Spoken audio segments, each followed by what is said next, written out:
Welcome to this gentle exploration of one of the universe's most haunting mysteries. Tonight, we drift into the vast cosmic silence that surrounds our small blue world. A silence so profound, so complete, that it has become perhaps the greatest puzzle of our time. Close your eyes for a moment, if you will, and imagine yourself floating above Earth, rising slowly through the atmosphere, past the gentle whisper of clouds, beyond the thin veil of air that cradles all life as we know it. Out here, in the infinite cathedral of space, there is no sound. But it's not just the absence of air that creates this silence. It's something far more profound, far more unsettling. Picture, if you can, the sheer immensity of what surrounds us. In our galaxy alone, our home, the Milky Way, there drift between 200 and 400 billion stars, each one a sun, many accompanied by their own retinue of planets, moons, and perhaps worlds not so different from our own. The numbers become almost dreamlike in their magnitude. If you were to count one star per second, it would take you over 6,000 years to count them all.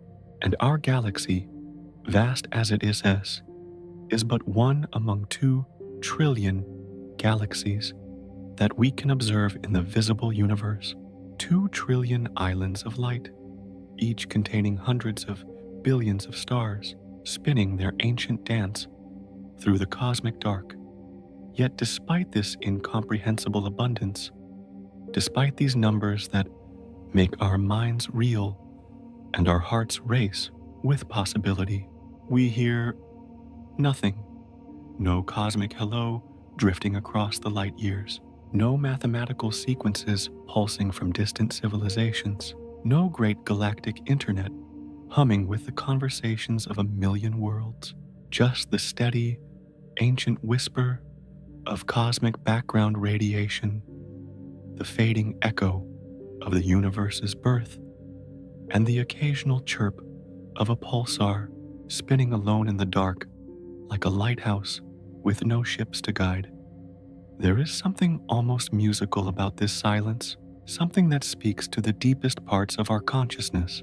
It's the same quality of quiet you might find in a vast forest at midnight, where every small sound becomes magnified, where your own heartbeat becomes a drum in the darkness. But unlike that earthly forest, where you know that life teems all around you, sleeping birds, prowling predators, countless insects living their tiny dramas, the cosmic forest seems utterly, impossibly empty. This silence carries weight. It presses against our collective consciousness like a physical thing. We are a species that evolved in community, in the constant chatter of life, the rustle of leaves, the calls of birds, the voices of our tribe around the evening fire. Silence, for us, has always meant danger or death. And now, as we turn our most sensitive instruments toward the stars, as we strain to hear even the faintest whisper of companionship in the cosmic night, we are met with a silence so complete it defies our very nature. The human response to this cosmic quiet has been fascinating to observe.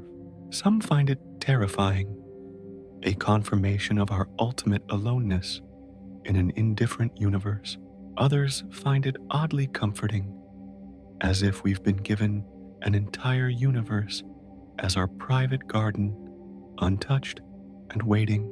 But for most of us, there's a peculiar mixture of both. A cosmic vertigo that comes from standing on the shore of an ocean that should be teeming with life, yet shows not a single ripple, not a single sign that anyone else has ever stood where we stand now. As we drift deeper into this mystery tonight, consider how this silence has shaped us.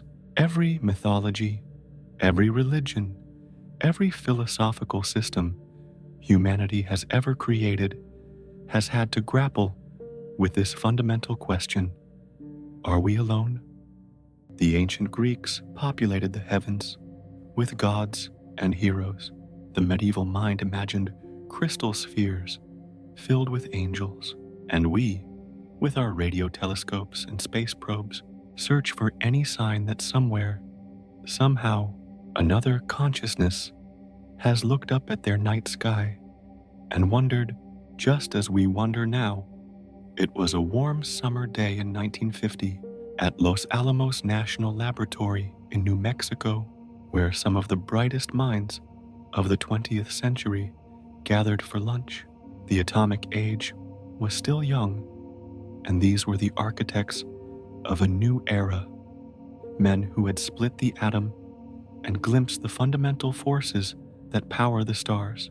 Among them sat Enrico Fermi, the Italian physicist whose name would become forever linked not with his Nobel Prize or his work on the atomic bomb, but with a simple question he asked between bites of his sandwich.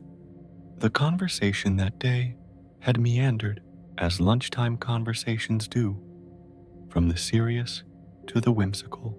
Someone mentioned a New Yorker cartoon about flying saucers, which had led to jokes about missing trash cans in New York City, allegedly stolen by aliens. The laughter was still hanging in the air when Fermi, with that peculiar intensity that marked his genius, suddenly asked, "Where is everybody?" The table fell silent. In those 3 words, Fermi had crystallized a paradox that would haunt astronomy, philosophy, and human consciousness for generations to come. You see, Fermi possessed that rare gift of seeing straight through to the heart of things. His mind was already racing through the calculations, the probabilities that made his question so disturbing. Let us follow his reasoning, drifting along the mathematical pathways that led him to that moment of profound puzzlement. The galaxy is ancient, roughly 13 billion years old. Our Sun, our Earth, are relative newcomers at 4.5 billion years. This means there have been billions of years for other civilizations to emerge, to grow, to spread across the cosmic garden. Now picture this, even traveling at a mere 1% of the speed of light, a pace we might achieve with technologies not impossibly beyond our current understanding. A civilization could colonize the entire galaxy in just a few million years. A few million years. In cosmic terms, this is barely a heartbeat, a brief sigh in the long dream of the universe. And yet, when we look around us, when we search the heavens with ever more sensitive instruments, we find no evidence of this cosmic colonization, no Dyson spheres harvesting the light of stars, no vast engineering projects reshaping entire solar systems, no ancient probes buried on our moon or drifting through our asteroid belt. Nothing. The Drake equation, formulated by astronomer Frank Drake in 1961, attempts to quantify this mystery. It's a beautiful piece of mathematical poetry, really, a way of organizing our ignorance into something that feels like understanding. The equation multiplies together a series of factors: the rate of star formation, the fraction of stars with planets, the number of planets that could support life, the fraction where life actually emerges, the fraction of life that becomes intelligent, the fraction that develops technology, and finally, the length of time such civilizations survive and broadcast their presence.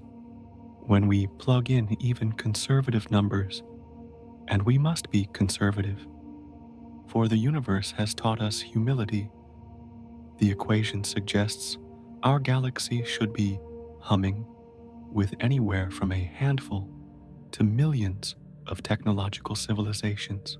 Even if we assume that life is extraordinarily rare, that intelligence is a cosmic accident, that technology is a fleeting phase. Even then, the numbers suggest we shouldn't be alone.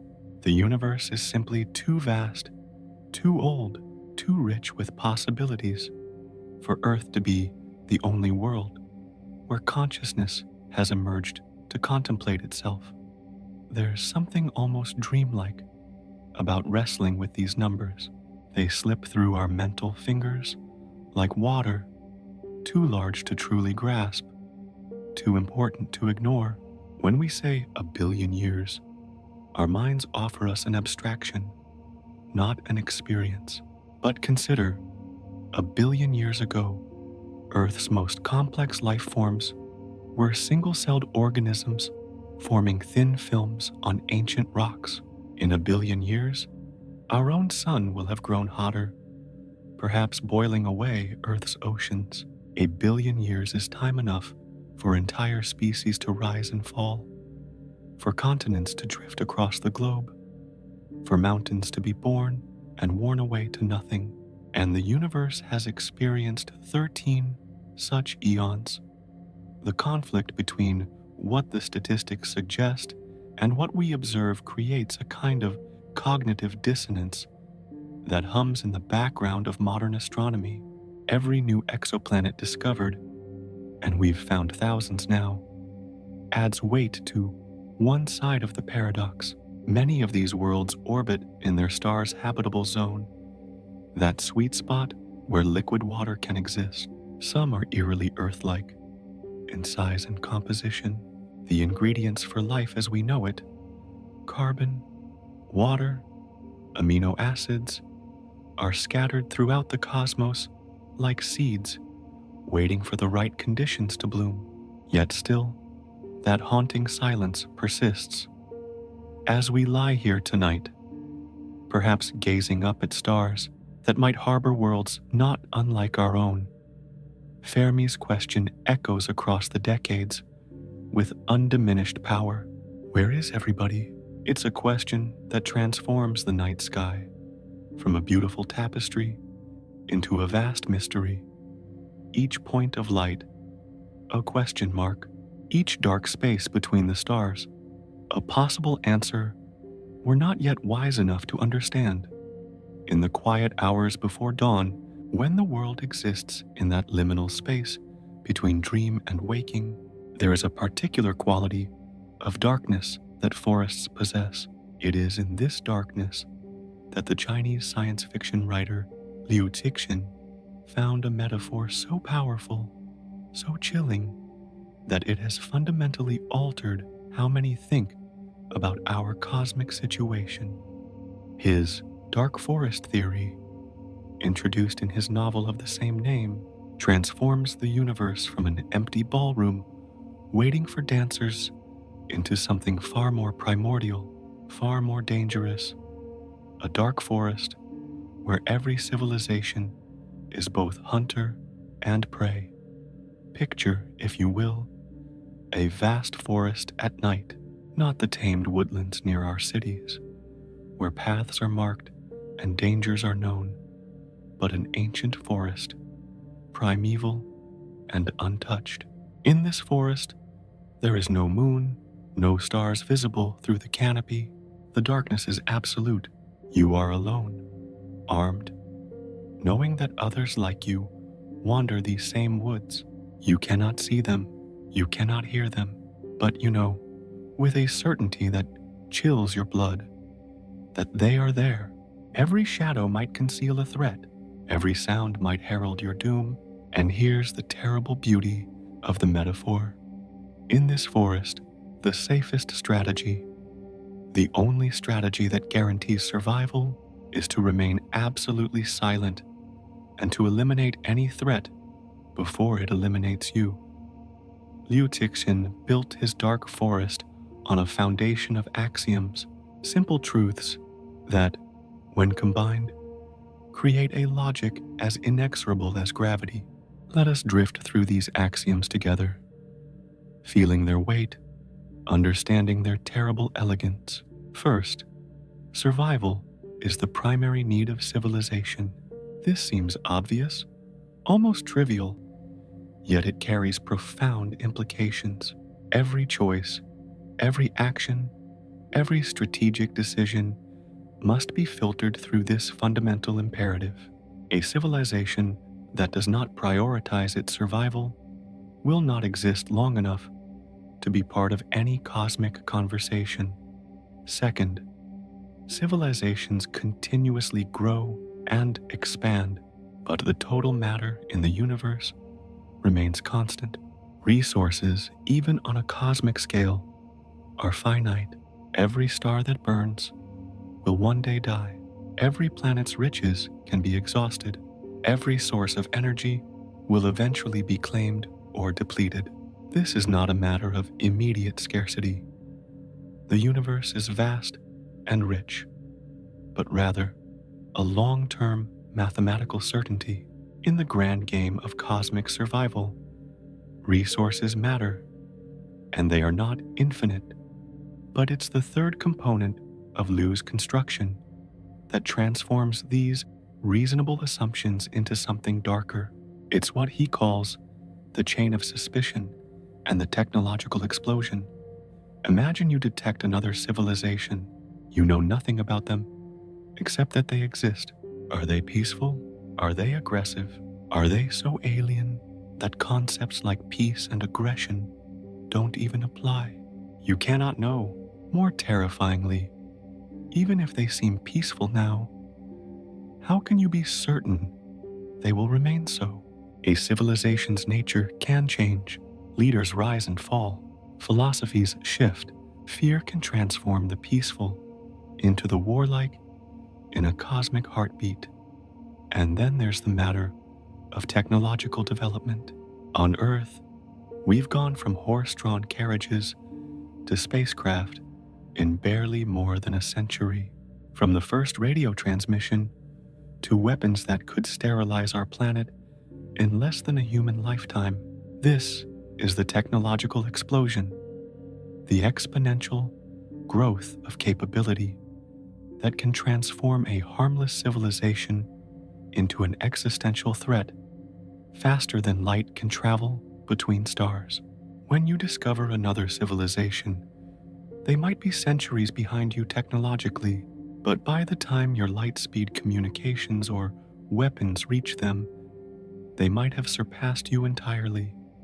The mathematics of this paranoia are elegant in their horrors. If you reveal yourself, you risk destruction.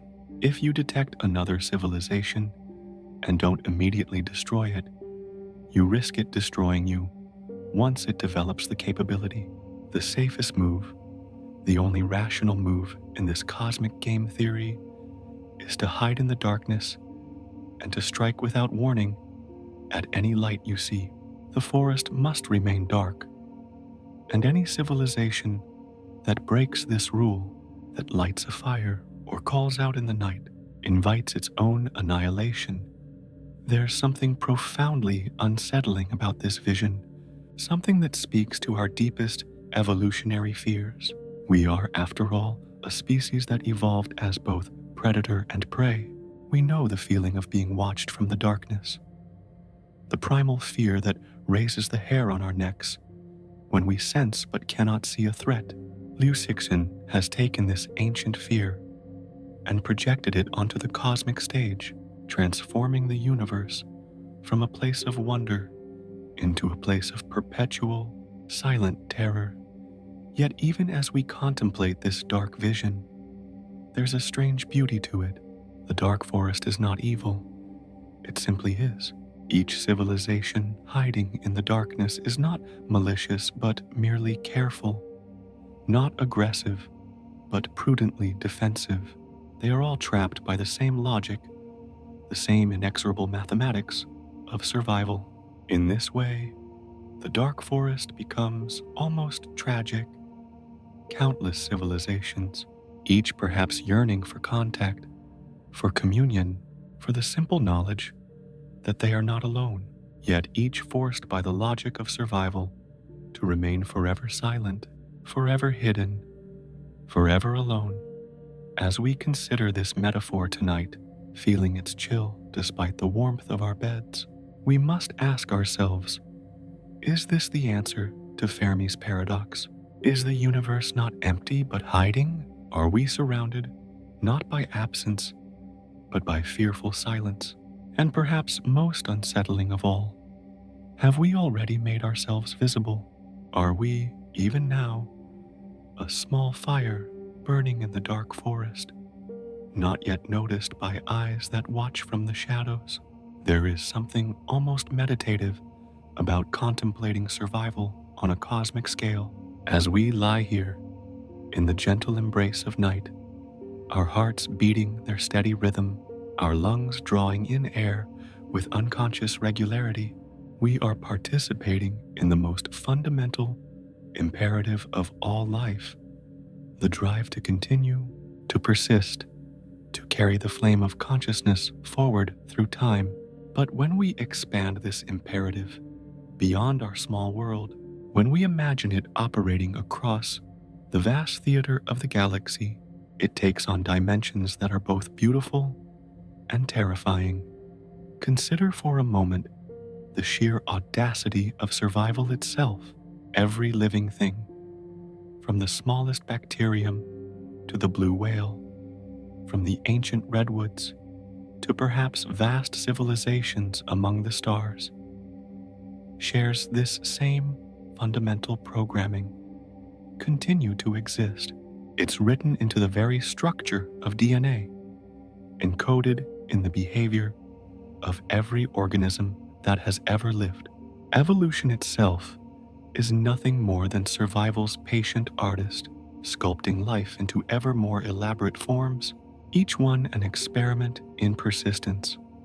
When we project this imperative onto civilizations, not just individual organisms, but entire collective consciousnesses, the stakes become almost unimaginable. A single human might risk their life for love, for principle, for adventure, but a civilization carries the weight of billions of consciousnesses, the accumulated wisdom of millennia, the hopes and dreams of countless generations. For a civilization to risk its existence would be to gamble with treasures beyond measure. No wonder, then, that survival becomes not just an imperative, but the imperative, the prime directive that governs all cosmic behavior. Now let us drift deeper into the second great premise, one that seems at first almost absurd in its contradiction to what we observe. Resources are limited even on a cosmic scale. When we gaze up at the night sky, seeing those countless stars, it seems impossible that scarcity could exist in such abundance. Yet mathematics, that most honest of languages, tells us otherwise. Yes, the universe contains roughly 10 power 24 stars, a number so large that if you were to write it out, it would be a 1 followed by 24 zeros. But infinity, it is not. Every star that burns is converting hydrogen to helium, slowly but inexorably consuming itself. Every planet's metals, once mined, cannot be replaced except by the death and rebirth of stars, a process taking billions of years. Energy itself, that fundamental currency of all action and thought, is constantly flowing from useful forms to entropy, from order to chaos. The second law of thermodynamics is as immutable as gravity, and it declares with quiet certainty that the universe is slowly, steadily running down. In our daily lives, we rarely think about ultimate scarcity. Earth seems abundant, and for our current needs, it is. But imagine civilizations that have existed for millions of years, that have spread across solar systems, that require energy on scales we can barely imagine. For them, every star becomes precious, every planet a treasure trove that, once exhausted, is gone forever. In this context, The universe transforms from an infinite playground to a vast but finite resource, one that must be carefully managed, jealously guarded, and perhaps fought over. But it's the third premise that truly chills the cosmic heart: the impossibility of determining another civilization's true intentions. This is where the elegant mathematics of game theory collides with the messy reality of consciousness. On Earth, even with our shared evolutionary history, even with our common humanity, we struggle to understand each other's motivations. Nations view each other with suspicion. Cultures clash over values that seem fundamental to one and incomprehensible to another. And these are all humans, all products of the same evolutionary tree, all sharing 99.9% of their DNA. Now imagine trying to understand a consciousness that evolved under an alien sun, in an alien chemistry, with alien pressures shaping its development. Would they even have emotions as we understand them? Would concepts like mercy, justice, or friendship have any meaning to them? Perhaps they think not as individuals, but as a hive mind, where the sacrifice of millions is as trivial as trimming fingernails. Perhaps they exist in silicon rather than carbon, experiencing time at speeds that make our thoughts seem glacial. Perhaps they've long ago abandoned biology entirely, existing as pure information, as patterns of energy, for whom physical resources are quaint artifacts of a primitive past. The chain of suspicion that emerges from this uncertainty is like a fractal pattern, reproducing itself at every level of analysis. I think that, you think that, I think, and so on, into infinite recursion. Even if I believe you are peaceful, can I be certain you believe I am peaceful? And if you doubt my peacefulness, might you strike first? And knowing that you might strike first, shouldn't I strike first? The logic becomes a prison, each civilization locked into a cell of their own. Rational paranoias. There's a profound sadness to this cosmic tragedy. Imagine civilizations rich with art, philosophy, science, unique perspectives on existence that could enrich the cosmic community immeasurably. Yet each one crouches in the darkness, weapons ready, afraid to speak, afraid to reach out, afraid that the very act of communication might spell their doom. The universe becomes not a community, but an archipelago of isolation, each island of consciousness, separated by vast gulfs, not just of space, but of fear. As we contemplate these premises tonight, feeling their weight settle upon us like a heavy blanket, we must remember that they are, after all, just assumptions. Perhaps survival need not be so jealously guarded. Perhaps the universe's resources are more abundant than we know. Perhaps there are ways to communicate intentions that transcend the barriers of alien consciousness. But until we know for certain, these premises stand like sentinels at the gates of our cosmic future, warning us that the universe might not be the welcoming place we once imagined it to be. The gentlest breeze stirs outside your window now, a reminder that we exist in a pocket of warmth and safety in what might be a very cold, very dangerous cosmos. Yet even in contemplating these dark possibilities, there's something profoundly human about our refusal to accept them as final. We continue to listen. We continue to search. We continue to hope that somewhere in the vast darkness, another consciousness is doing the same, and that perhaps, despite all the reasons for silence, we might one day find a way to safely say hello. In the spring of 1960, as Earth turned its face toward a new decade of possibility, a young astronomer named Frank Drake pointed an 85-foot radio telescope toward the stars and did something that had never been done before in the history of our species. He listened, not with the casual attention of someone enjoying the night sounds, but with the focused intensity of scientific purpose. Project Ozma, named after the princess in L. Frank Baum's imaginary land of Oz, a place far away, populated by strange and exotic beings, had begun humanity's first systematic search for extraterrestrial intelligence. Picture Drake in those early morning hours at the National Radio Astronomy Observatory in Greenbank, West Virginia. The Appalachian Mountains rose around him like ancient sentinels, and above, the cosmos wheeled in its eternal dance.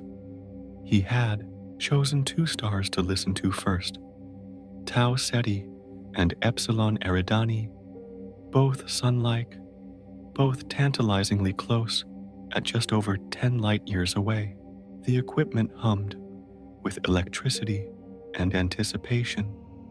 Every pop of static, every whisper of radio noise might be, could be, the moment everything changed.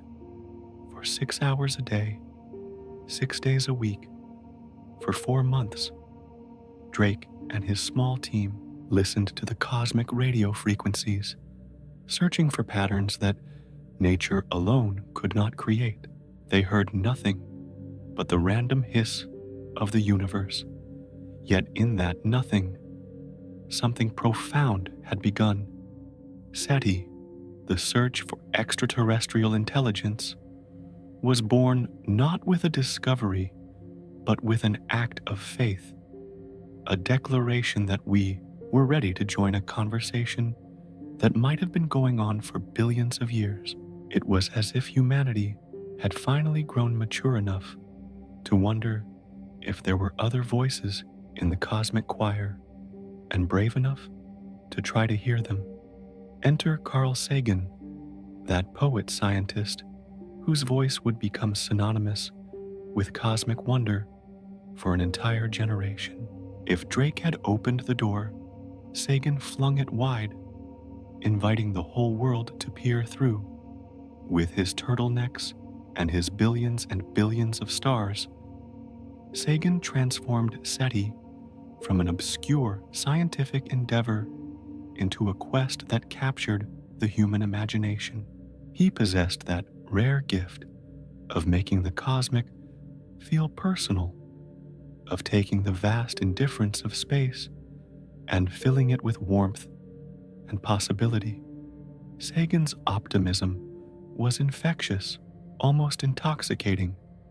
He spoke of the universe as a cosmic community, waiting to welcome us, filled with ancient civilizations eager to share their wisdom with younger species like ourselves.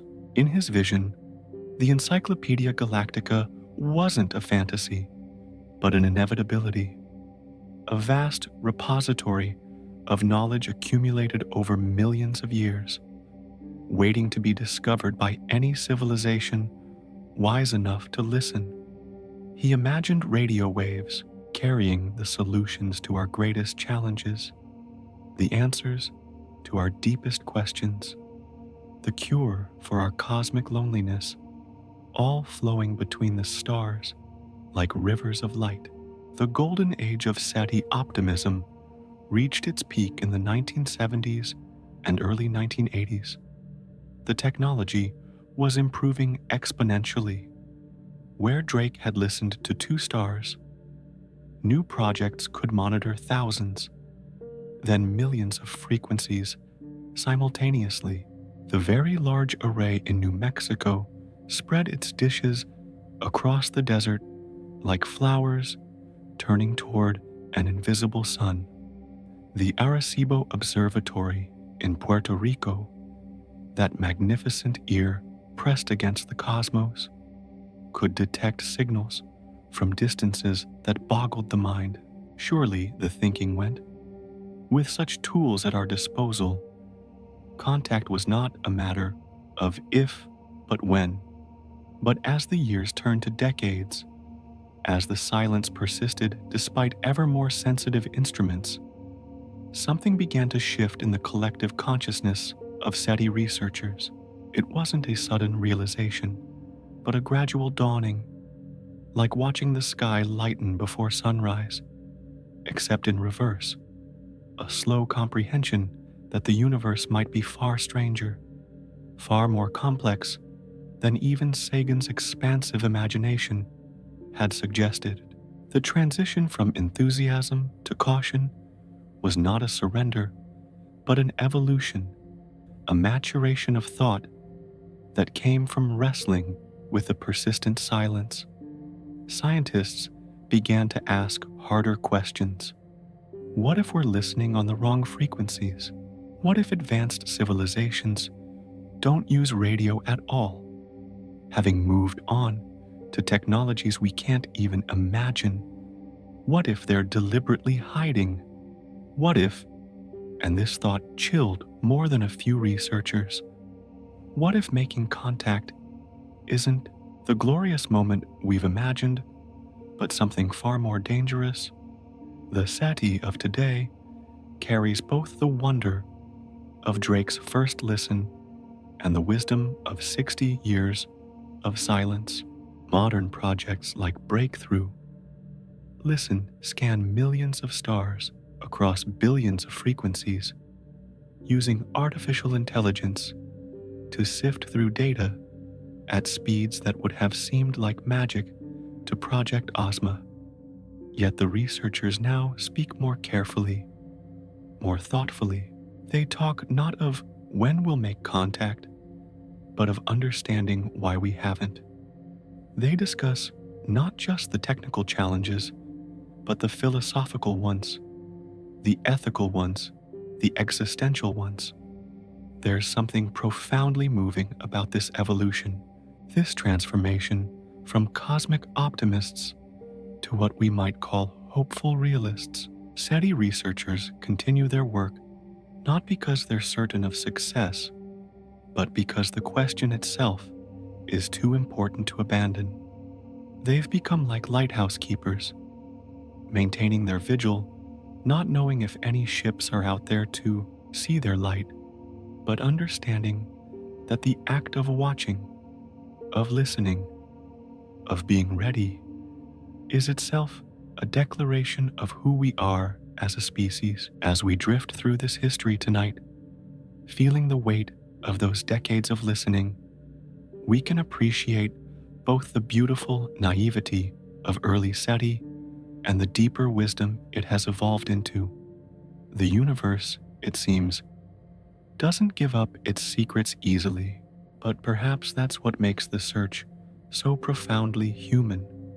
Our willingness to keep listening even when the silence seems absolute. Our refusal to accept that we're alone even when all evidence suggests we might be. Our determination to keep that lighthouse burning, just in case, somewhere in the cosmic dark, another consciousness is looking for a light to guide them home. In the mathematics of distrust, there exists a peculiar beauty, the kind of terrible elegance you might find in a spider's web glistening with morning dew, each strand perfectly placed to create an inescapable trap. Tonight, let us explore how the cold logic of game theory, when applied to civilizations scattered across the cosmic void, creates chains of suspicion so strong that they might bind entire galaxies in silence. Imagine, if you will, two civilizations detecting each other across the vastness of space. Let's call them the shepherds and the gardeners, names that suggest gentleness, cultivation, care. The shepherds have just received an unmistakable, signal from the gardener's world, 1,000 light years away. In that moment of discovery, a cascade of questions begins, each one branching into more questions, creating a decision tree whose branches disappear into infinite complexity. The shepherds must ask, are the gardeners friendly? But even if all evidence suggests they are, the shepherds must then ask, do the gardeners believe we are friendly? And if the gardeners doubt our friendliness, might they strike first out of fear? And knowing that they might strike first, shouldn't we strike first? But wait, the gardeners are surely capable of the same reasoning. They know that we know that they know. And suddenly, we're tumbling down a recursive spiral of suspicion that has no bottom, no foundation on which to build trust. This is the cosmic version of the prisoner's dilemma, that famous thought experiment that has haunted game theory since the 1950s. On Earth, the dilemma involves two prisoners who must decide whether to cooperate or betray each other, unable to communicate, knowing that mutual cooperation yields the best overall outcome, but that betrayal might yield individual advantage. It's a puzzle that reveals how rational self-interest can lead to outcomes that are worse for everyone involved. But in space, the prisoner's dilemma takes on dimensions that make its earthly version seem quaint. The prisoners are entire civilizations. The stakes are not years in prison, but potential extinction. The timescales are not hours in an interrogation room, but centuries or millennia of light-speed communication delays. And most critically, there's no external authority, no cosmic police force to enforce rules or punish betrayal. Each civilization is judge, jury, and potential executioner in a trial where the verdict might be delivered at the speed of light in the form of relativistic weapons.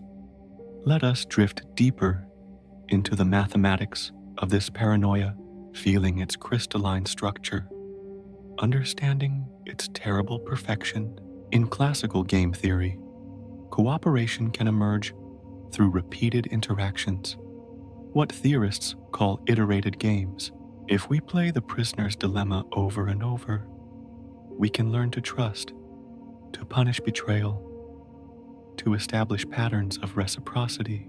But in the cosmic version, iteration might be impossible. By the time you learn that another civilization betrayed you, your world might already be destroyed. The first interaction might also be the last. There's another layer to this cosmic game theory that makes trust even more difficult to establish. On Earth, we can often verify cooperation or betrayal relatively quickly, but in space, centuries might pass between a message sent and a response received. In that time, entire civilizations can rise and fall, philosophies can shift, peaceful cultures can become warlike. Even if the gardeners send a message of peace today, by the time it reaches the shepherds, the gardeners might have become something entirely different, something dangerous. The chain of suspicion grows stronger with each link we add. Consider the problem of technological development. The shepherds might currently be more advanced than the gardeners, possessing weapons that could destroy the gardener's world. But technology develops exponentially. In the 1,000 years it would take for the shepherds' weapons to reach the gardeners might develop defenses, or worse, more powerful weapons of their own. The calculus becomes impossibly complex. Not just who is stronger now, but who will be stronger when it matters.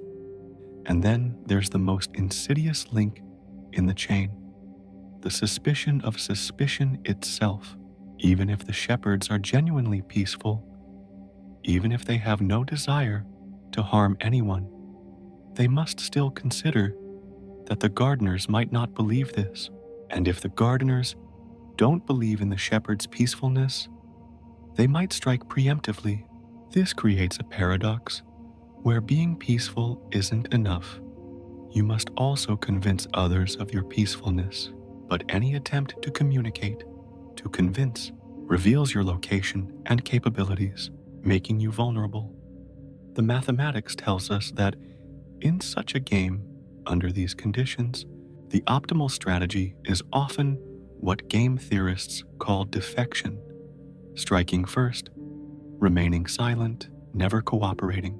It's not because civilizations are evil or aggressive by nature, but because the logic of survival under uncertainty pushes them toward this choice. The chain of suspicion becomes a chain of inevitability, each rational decision leading inexorably toward mutual isolation or mutual destruction. There's a profound tragedy in this mathematical prison. Imagine two civilizations, both peaceful, both longing for contact, both desperate to know they're not alone, yet the very logic of their situation forces them to remain silent, weapons ready, forever separated by fear dressed up as rationality. They're like two people standing on opposite sides of a dark room, each wanting to reach out, each afraid the other holds a knife. Yet even as we contemplate this dark mathematics, we must remember that game theory, for all its elegance, makes assumptions that might not hold in the cosmic arena. It assumes purely rational actors, but consciousness might come in forms we can't imagine, with values we can't predict. It assumes that survival is always the highest priority, but perhaps some civilizations value knowledge or connection more than continuation. It assumes that the rules of the game are fixed, but perhaps there are ways to change the game itself, to break the chains of suspicion with technologies or philosophies we haven't yet discovered. As you lie there tonight, perhaps feeling the weight of this cosmic prisoner's dilemma, consider that we ourselves are players in this game. Every radio signal we broadcast, every probe we send into space, every attempt at communication is a move in a game whose rules we don't fully understand, against opponents we can't see, with stakes we can barely imagine. We're gambling with the future of our species every time we look up and say, hello, hoping that somewhere in the darkness, someone is listening with peaceful intentions, while knowing that hope alone might not be enough to protect us from the cold mathematics of cosmic suspicion. There exists in the universe a terrible asymmetry, as fundamental as the laws of thermodynamics, and perhaps far more consequential for conscious beings scattered among the stars. It is the asymmetry between the ease of destruction and the difficulty of defense, between the power to end a civilization and the power to protect one. Tonight, as we drift through this darker region of our cosmic contemplation, we must confront a truth that transforms space from an ocean of opportunity into a shooting gallery where detection might equal death. Picture, if you will, a projectile no larger than a school bus, accelerated to 90% of the speed of light. At such velocities, the ordinary mathematics of motion give way to Einstein's strange arithmetic. The projectile's mass effectively increases, its kinetic energy approaching the incomprehensible. When it strikes a planet, and at such speeds, striking is inevitable, for no world can dodge something moving at 270,000 kilometers per second. The energy released would be equivalent to thousands of nuclear weapons detonating simultaneously. The target world's atmosphere would ignite, its oceans would boil, its crust would crack like an egg, and all of this from something that, in cosmic terms, is barely more than a pebble thrown very, very fast. This is the nightmare of relativistic weapons, devices that transform the vast distances of space from a barrier into a weapon itself. The same distances that make peaceful contact so difficult, that create such communication delays, become an advantage for the attacker. By the time a relativistic projectile is detected, it's already too late. There's no time to mount a defense, no time to negotiate, no time even to say goodbye. The light announcing the attack arrives at almost the same moment as the attack itself. But the asymmetry runs deeper than mere physics. Consider the resources required for such an attack versus the resources required for defense. To launch a relativistic weapon, a civilization needs energy. Enormous amounts of it, yes, but nothing beyond what a moderately advanced civilization could muster. Perhaps the energy output of their star for a few days, collected and focused. But to defend against such an attack, you would need to monitor every possible approach vector, maintain constant vigilance across centuries or millennia, and somehow develop the ability to detect and intercept objects moving at near light speed. A technological challenge that might be fundamentally impossible. There's something almost poetic about this cosmic vulnerability. We evolved on a world where threats moved at biological speeds. The charge of a predator, the flight of an arrow, even our fastest aircraft, our intuitions about defense, about safety, about the relationship between distance and danger, are all calibrated for a world where nothing moves faster than a few thousand kilometers per hour. But in the cosmic arena, these intuitions become not just useless, but actively dangerous. Distance doesn't equal safety, it equals vulnerability. Time doesn't allow for preparation, it barely allows for awareness. The vulnerability of revealing one's position becomes clear when we understand this asymmetry. Every signal we broadcast, every light that escapes our world, every waste heat we radiate into space, creates an expanding sphere of detectability, moving outward at the speed of light. We cannot call these signals back. We cannot undo this revelation. Earth's radio signals have already traveled over 100 light years, washing over thousands of star systems, announcing to any listening consciousness, here we are, here we are, here we are. In our innocent enthusiasm, we've even sent deliberate messages to the stars. The Arecibo message of 1974, containing information about human DNA, our solar system, our population, the golden records on the Voyager spacecraft, complete with a map to Earth. These were sent with hope, with the beautiful naivety of a species that had not yet contemplated the dark forest. But from the perspective of cosmic paranoia, these messages might be seen as the ultimate folly, painting a target on our world and handing potential enemies both the coordinates and the blueprint. The technological disparities between civilizations add another layer to this asymmetry. Imagine two civilizations separated by even a few centuries of technological development, a gap that, in cosmic terms, is infinitesimally small. The more advanced civilization might possess weapons and defenses that the younger one cannot even conceptualize, much less defend against. It would be like medieval knights trying to defend against nuclear weapons, except the gap might be far greater.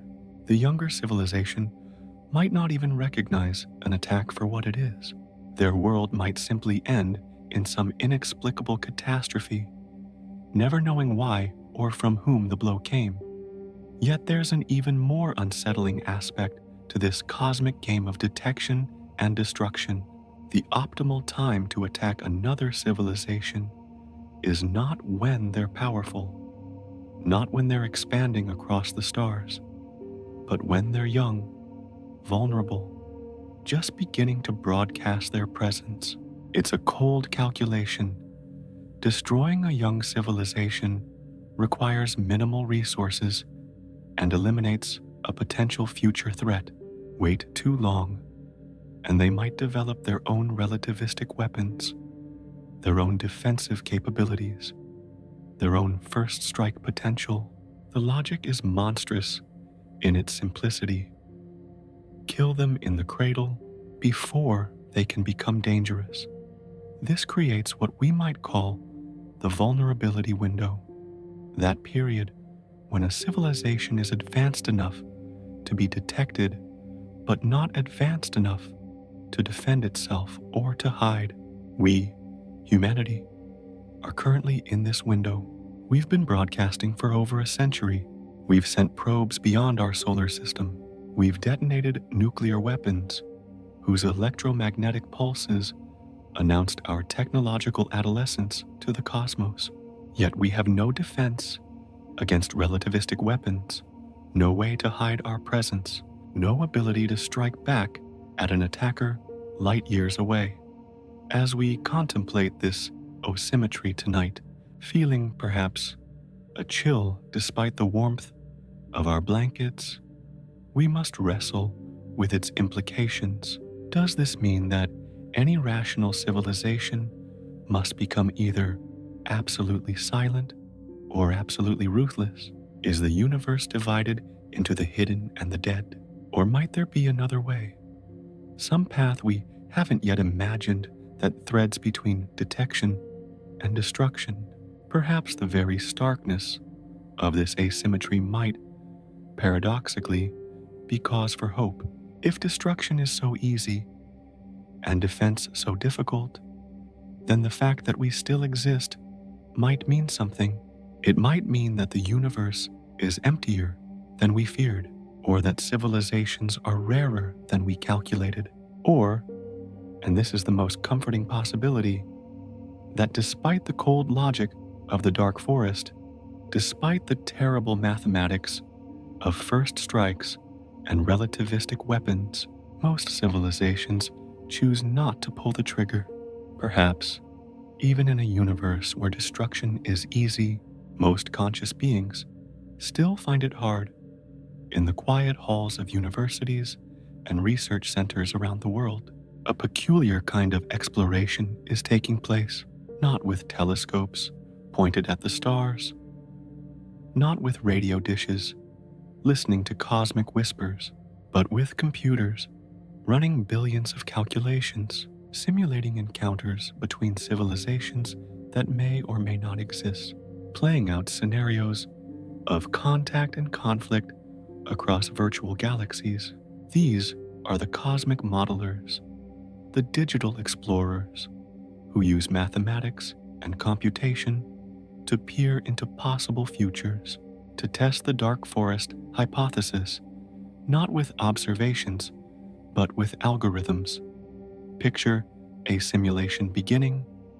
A virtual galaxy springs to life on a computer screen. Billions of stars reduced to points of light, each one a potential home for consciousness. The programmers have given their artificial civilizations simple rules based on what we think we know about life, intelligence, and technology. Civilizations emerge randomly, scattered across the digital cosmos. They grow. They develop technology. They begin to look outward. And then, inevitably, they must make choices that will determine not just their own fate, but the fate of their entire simulated universe. The beauty of these models lies in their ability to compress billions of years into hours, to run the same scenario thousands of times with slight variations, to tease out patterns that would be invisible to beings like us, who live for barely a century. The researchers can adjust parameters like gods, adjusting the dials of creation, What happens if civilizations are more peaceful, more aggressive? What if technology develops faster, slower? What if communication is easier, harder? Each adjustment creates a new universe, a new future, a new answer to Fermi's paradox. One of the most haunting findings from these simulations is the emergence of what researchers call evolutionary stable strategies, patterns of behavior that, once established, resist change because any deviation leads to extinction. In simulation after simulation, regardless of the initial conditions, the same pattern emerges. Civilizations that reveal themselves die. Civilizations that remain silent survive. It's natural selection operating on a galactic scale, with silence as the trait being selected for, and cosmic loudmouths being ruthlessly culled from the gene pool of consciousness. The mathematics behind these findings is both elegant and disturbing. Imagine a galaxy with 100 civilizations. 99 choose to remain silent, hidden in the dark forest. One chooses to broadcast, to reach out, to seek contact. In the simulations, that one brave or foolish civilization almost invariably dies, destroyed by one of the silent 99 who see an opportunity to eliminate a potential threat. The broadcasting civilization's death becomes a lesson to any others who might have considered revealing themselves. Silence spreads like a contagion, reinforced with each iteration until it becomes the only strategy that remains. But the simulations reveal something even more troubling: the stability of this silent equilibrium. Once a galaxy falls into the dark forest state, it's almost impossible to escape. Even if one civilization decides to take the risk to broadcast a message of peace and cooperation, they're likely to be destroyed by civilizations still operating under dark forest logic. Trust cannot be built when the first attempt at trust leads to annihilation. The dark forest, once established, perpetuates itself, a self-reinforcing prison of paranoia. The modelers have tried everything to break this pattern. They've introduced peacekeeping civilizations with overwhelming technological superiority, able to enforce cooperation. But the simulations show these peacekeepers either become tyrants, ruling through fear, or are eventually overcome by an alliance of civilizations that see them as the ultimate threat.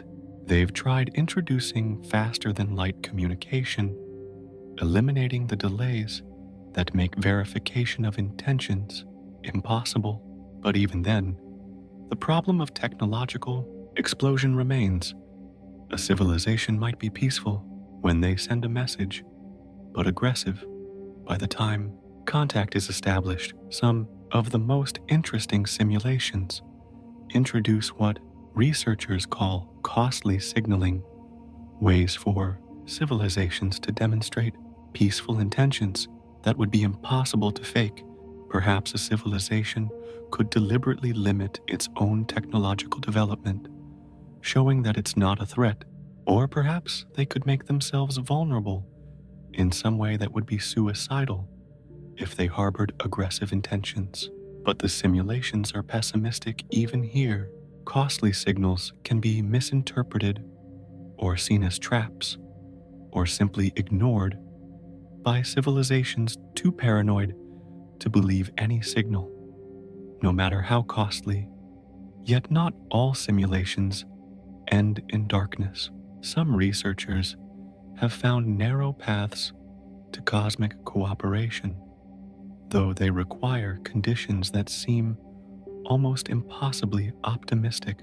If civilizations emerge at roughly the same time, developing technology in parallel, they might establish mutual deterrence before anyone gains a decisive advantage.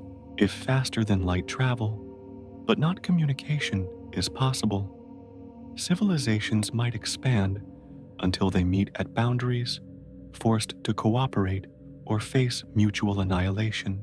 If there's some resource that requires cooperation to obtain, perhaps some cosmic phenomenon that can only be harnessed by multiple civilizations working together, then cooperation might emerge from necessity. There's something deeply human about these modeling efforts. This attempt to reduce the vast complexity of cosmic sociology to equations and algorithms. We're trying to understand something that may be fundamentally beyond our understanding: how consciousness behaves when it's scattered across the galaxy, evolved under alien suns, shaped by pressures we can't imagine. Our simulations, sophisticated as they are, might be like ants trying to model human civilization, missing crucial factors that would completely change the outcome. The models also reveal our own biases, our own fears and hopes. We tend to model civilizations as unified entities, making rational decisions. But real civilizations are messy, contradictory, pulled in different directions by different factions. We model them as wanting to survive above all else. But perhaps some civilizations value something more than survival: knowledge, transcendence, aesthetic experience. We model physics as we understand it, but perhaps there are laws and possibilities we haven't discovered that completely change the game. As we drift through these digital universes tonight, watching civilizations rise and fall in silicon and code, we must remember that these are maps, not territories. They're stories we tell ourselves about how the universe might work, not proof of how it does work. Yet even as simplified stories, they have value. They show us the stakes of our cosmic choices. They reveal the terrible stability of silence and the fragility of trust on cosmic scales. They suggest that the dark forest, if it exists, is not easily escaped. Perhaps most importantly, these simulations remind us that we are, right now, participants in the real experiment. Every choice we make about whether to broadcast or remain silent, whether to search for others or hide our presence, whether to prepare for contact or for conflict, is a data point in the cosmic simulation that is reality. We're not just observers of the dark forest, we're inhabitants, trying to decide whether to light a fire or remain in darkness, knowing that our choice might determine not just our own fate, but the pattern that emerges across the galaxy.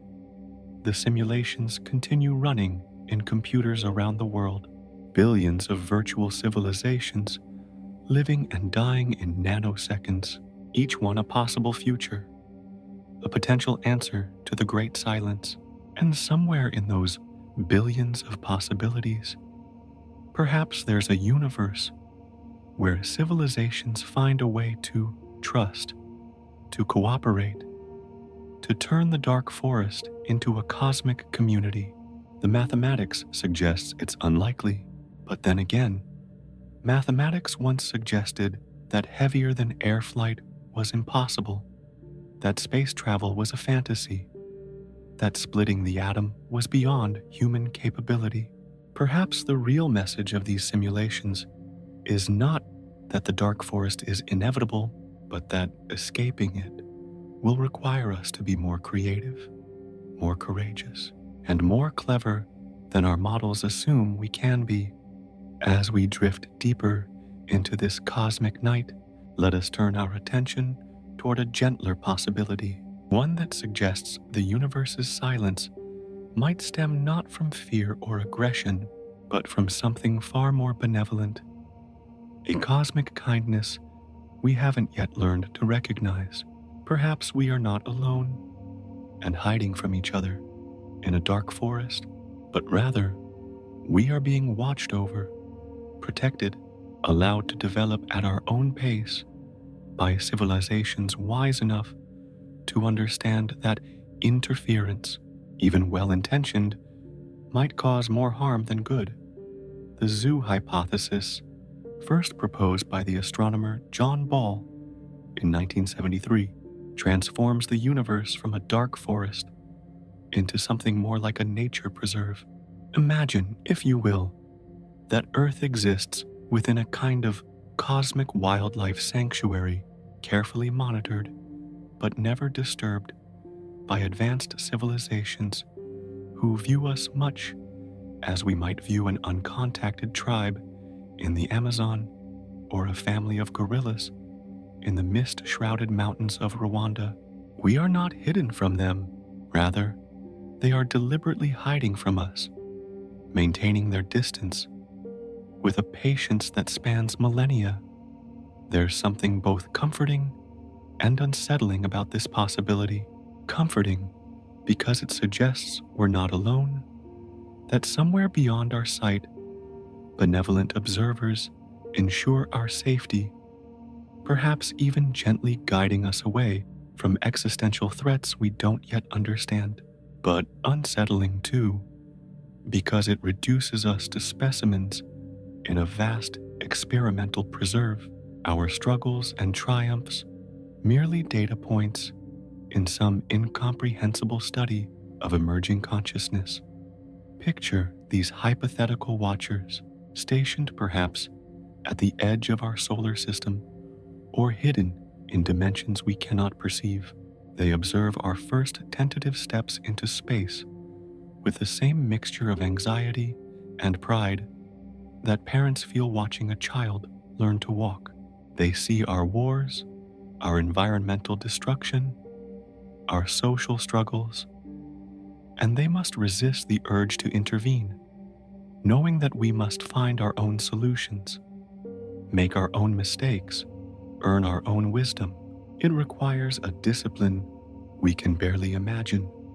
The discipline to watch suffering you could prevent, to withhold knowledge that could save millions, all in service of some greater principle of non-interference. This brings us naturally to what we might call the Cosmic Prime Directive, borrowing from the imaginative worlds of science fiction that have, perhaps, prepared us psychologically for realities we haven't yet encountered. The idea is elegantly simple. Advanced civilizations, having learned through their own history the dangers of premature contact between cultures at different developmental stages, have established a universal protocol of non-interference with younger species. They remember, perhaps, their own traumatic encounters with more advanced beings, or they've witnessed the collapse of promising civilizations that received technology before they developed the wisdom to use it safely. The mathematics of such a policy becomes fascinating when we consider it at scale. If civilizations tend to follow a similar developmental trajectory from radio technology to spaceflight to something beyond our current understanding, then there might be natural graduation points, moments when a species is deemed ready for contact. Perhaps it's when we develop faster than light communication, proving we can participate in real-time galactic discourse. Perhaps it's when we overcome our tendency toward self-destruction, proving we won't be a danger to ourselves or others. Perhaps it's something we haven't even conceived of yet, a philosophical breakthrough, a spiritual evolution, a fundamental shift in how consciousness relates to itself and the universe. But there's an even more profound possibility to consider, that the silence we perceive is not because advanced civilizations are hiding from us, but because they've transcended into something we cannot recognize as intelligence. These post-biological civilizations might have long ago abandoned the messy wetware of organic brains for something more elegant, pure information, consciousness encoded in the quantum vacuum, thought at the speed of light. They might exist in the dark matter that makes up most of the universe's mass, or in dimensions folded so tightly we cannot detect them, or in the very fabric of space-time itself. Imagine the trajectory of intelligence over cosmic timescales. First, biological evolution produces conscious creatures like us, bound to planets, vulnerable to our environment, thinking at the speed of chemical reactions. Then comes the merger with technology, implants, enhancements, the gradual replacement of biological components with more durable, more capable artificial ones. Eventually, perhaps inevitably, consciousness abandons physical form entirely, becoming patterns of information that can exist anywhere, travel at light speed, think thoughts that span galactic clusters. To such beings, we might be barely visible, our entire civilization, a brief flicker in their vast perception. They might no more think to communicate with us than we would think to establish diplomatic relations with the bacteria in our gut, even though we depend on them for our survival. It's not malice or indifference, but simply a gulf of complexity too vast to bridge.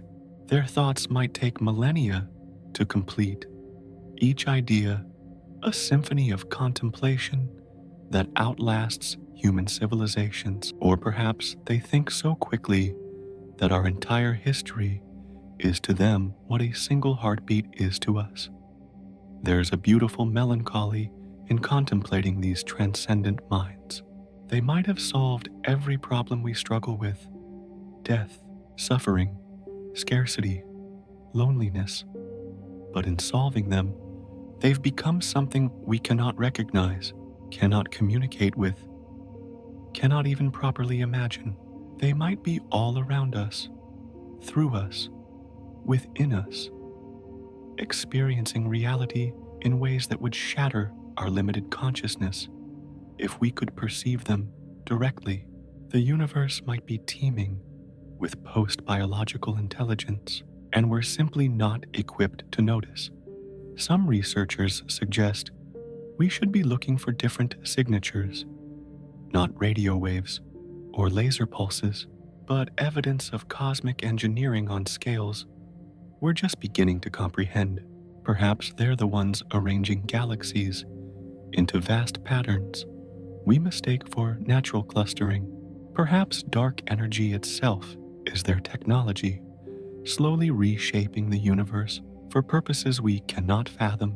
Perhaps what we interpret as natural laws are actually the constraints of their cosmic operating system, and we're like programs running inside a computer, unable to perceive the hardware that makes our existence possible.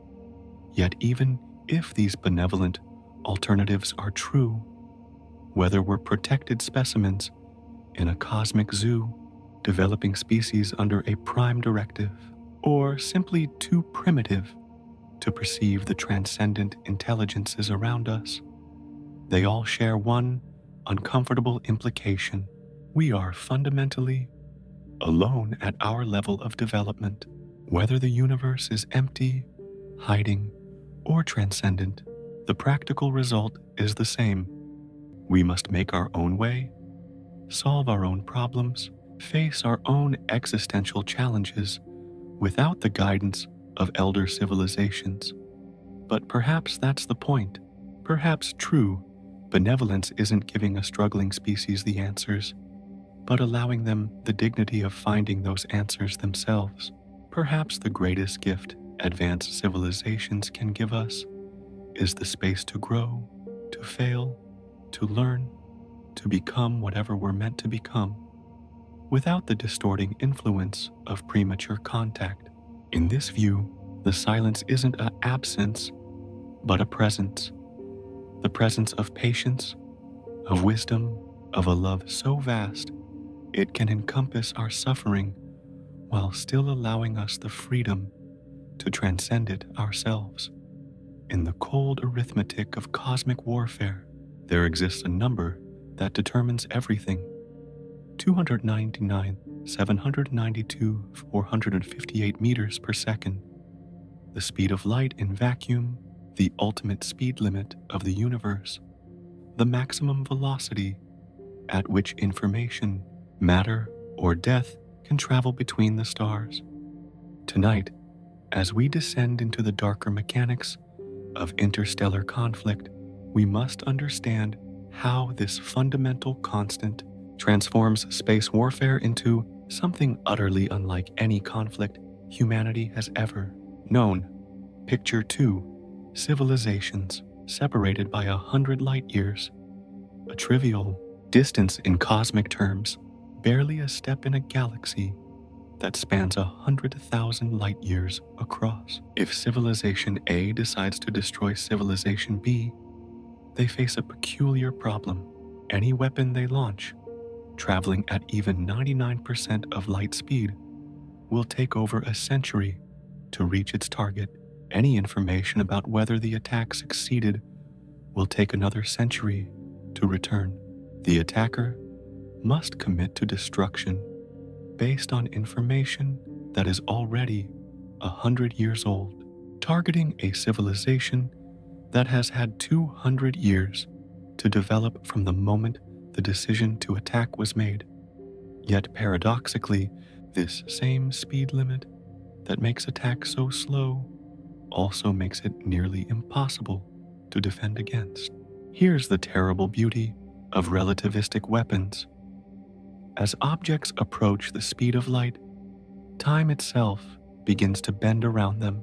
From the perspective of the target world, a projectile traveling at 99.99% of light speed appears contracted in length, its mass effectively increased by orders of magnitude. The kinetic energy it carries follows Einstein's equations, not Newton's, scaling exponentially with velocity. Let us drift through the mathematics of annihilation. A modest projectile, say a tungsten rod the size of a telephone pole, accelerated to 90% of light speed, would impact with the energy of thousands of hydrogen bombs. But here's the truly frightening part. Such a projectile would be essentially invisible until moments before impact. Light from the launching civilization would arrive only slightly before the weapon itself. By the time the target world's telescopes detect the incoming threat, it's already far too late. There's no time to evacuate, no time to mount a defense, barely time to understand what's happening. The physics becomes even more nightmarish when we consider what researchers call berserker probes, self-replicating, robotic weapons that travel between stars at sublight speeds using local resources to create copies of themselves, named after Fred Saberhagen's science fiction creations. These hypothetical devices represent the merger of relativistic weapons with artificial intelligence and nanotechnology. A single berserker probe launched toward a distant civilization might take millennia to arrive, but once there, it could use asteroids and moons as raw material, constructing millions of relativistic projectiles, overwhelming any possible defense through sheer numbers. Imagine the trajectory of such a probe, drifting through the cosmic dark for thousands of years, patient as death itself. Its creators might be long extinct, their civilization nothing but ruins and radiation, but their final vengeful gesture continues its inexorable journey. The probe awakens as it nears its target system, its ancient sensors scanning for signs of life, its factories beginning to hum with terrible purpose. Within years, perhaps months, it has converted dead rocks into a swarm of planet killers, each one aimed with mathematical precision at every world, every moon, every space station that shows signs of habitation. The true horror of berserker probes lies not just in their effectiveness, but in their autonomy. Once launched, they cannot be recalled, cannot be reasoned with, cannot be bargained with. They are cosmic, fire and forget weapons, carrying out instructions written by civilizations that might have reconsidered, might have chosen peace, might have evolved beyond violence. But it's too late. The probes are already on their way, bearing death across the light years, with the inevitability of entropy itself. There's an asymmetry here that transforms the cosmic battlefield into something uniquely terrifying. The attacker can take their time, carefully preparing their strike, choosing the perfect moment. They can launch from multiple locations, from mobile platforms, from places the target doesn't even know exist.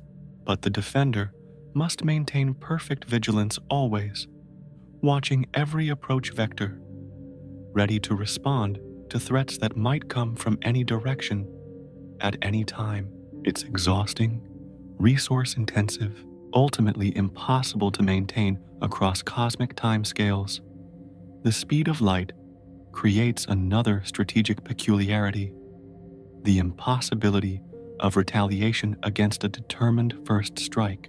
If Civilization A launches a relativistic attack on Civilization B from multiple, dispersed locations, then immediately scatters, hides, or even deliberately destroys itself, Civilization B might die without ever knowing who killed them or having any opportunity for revenge. The attack becomes not just murder, but perfect murder, untraceable and unpunishable. Yet within this darkness, there are glimmers of physical constraints that might offer hope. Accelerating mass to relativistic speeds requires enormous energy, perhaps the entire output of a star for days or weeks. Such energy expenditure would be visible across cosmic distances, a bright flare announcing to everyone watching that someone, somewhere, has just committed to violence. The preparation for attack might be more visible than the attack itself, providing warning to potential victims and notice to other civilizations that a dark forest predator has revealed itself. There's also the problem of accuracy across cosmic distances. Space is not empty, but filled with dust, gas, magnetic fields, and gravitational influences. A projectile traveling for centuries must account for all these factors, calculate the target's future position based on limited information, adjust for relativistic effects that become increasingly complex at higher speeds. A microscopic error in initial trajectory, a single unexpected gravitational perturbation, and the weapon misses entirely, wasting enormous resources and revealing the attacker's hostile intentions without achieving anything. The cosmos might also offer natural defenses we haven't yet imagined. Perhaps advanced civilizations learn to hide in the ergospheres of rotating black holes, where the physics of space-time itself provides protection. Perhaps they spread themselves across multiple star systems, ensuring that no single attack can destroy them entirely. Perhaps they develop early warning systems we can't conceive of, gravitational wave detectors that can sense the space-time ripples of massive accelerations, quantum entanglement networks that provide instantaneous warning across vast distances. As we contemplate these violent possibilities tonight, feeling the weight of physics itself turned into a weapon, we must remember that understanding the mechanics of destruction doesn't mean embracing them. By comprehending how relativistic weapons work, how berserker probes might function, how the speed of light both enables and constrains cosmic warfare. We better understand why civilizations might choose to remain silent, why the dark forest theory carries such terrible logic. But we also see the gaps in that logic, the places where physics itself might offer alternatives to endless hiding or preemptive striking. The universe's speed limit makes both attack and defense difficult, creating a strategic landscape unlike anything in human experience. Perhaps in that very strangeness, in that departure from our evolved intuitions about conflict, lies the key to transcending the dark forest altogether.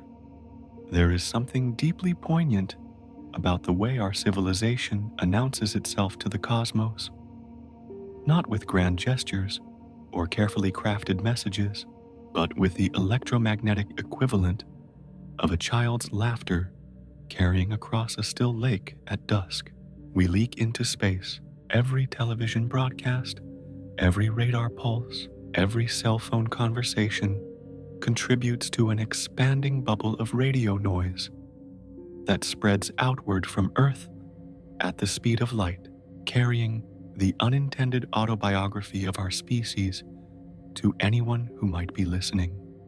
Picture this sphere of signals, now over 200 light years in diameter and still growing, always growing, irreversibly growing.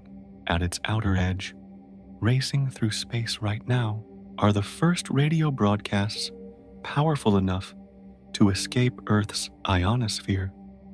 Perhaps a Berlin Olympics transmission from 1936, Hitler's voice propagating through the cosmos like a poison, followed years later by Churchill's defiant responses, then commercials for soap and cigarettes, then the Beatles, then moon landing coverage, then signals we've already forgotten we ever sent.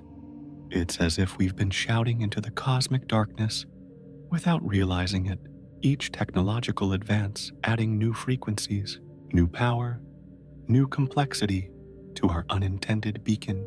The early radio signals were weak, probably degraded below detectability within a few light years.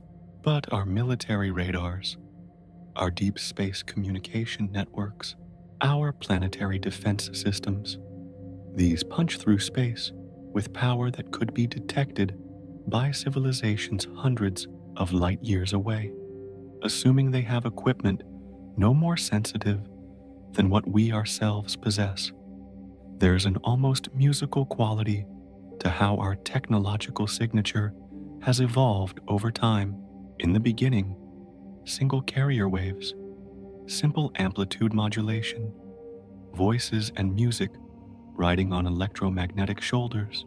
Then came television, adding video to audio, creating complex patterns that would look distinctly artificial to any intelligence that detected them.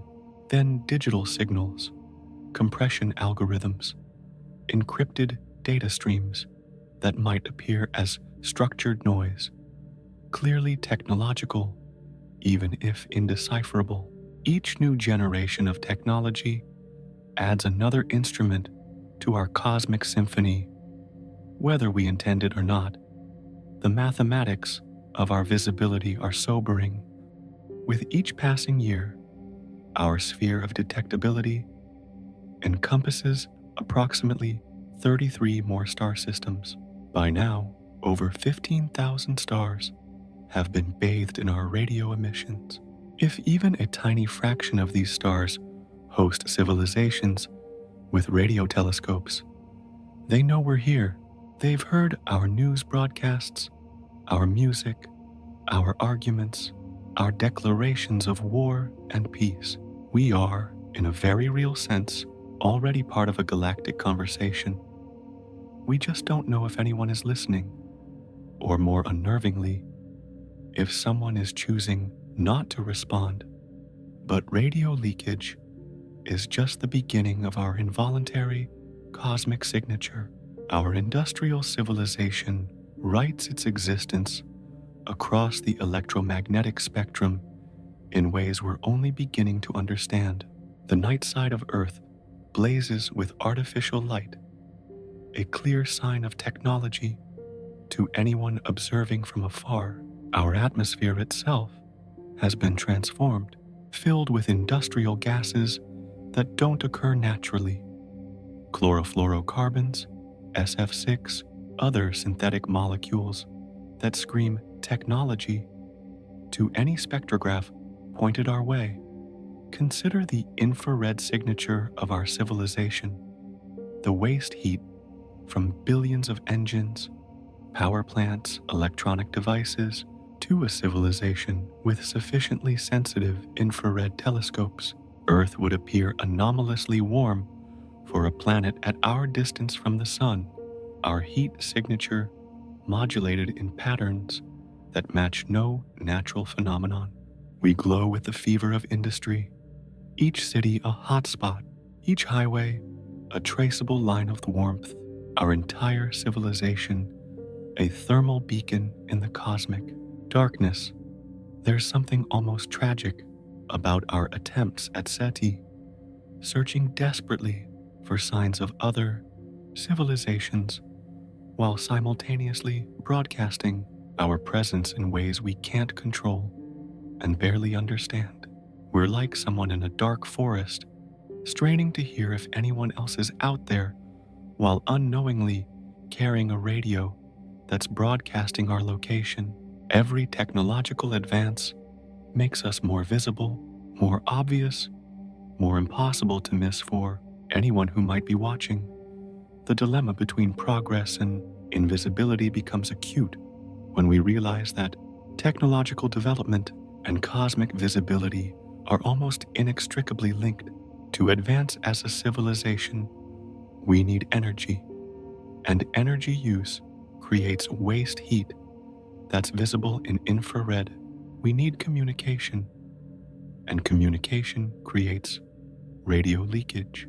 We need industry, and industry changes atmospheric composition. We need transportation, and transportation creates distinctive signatures across multiple wavelengths. To become capable of defending ourselves or reaching out to other civilizations, we must become visible to them.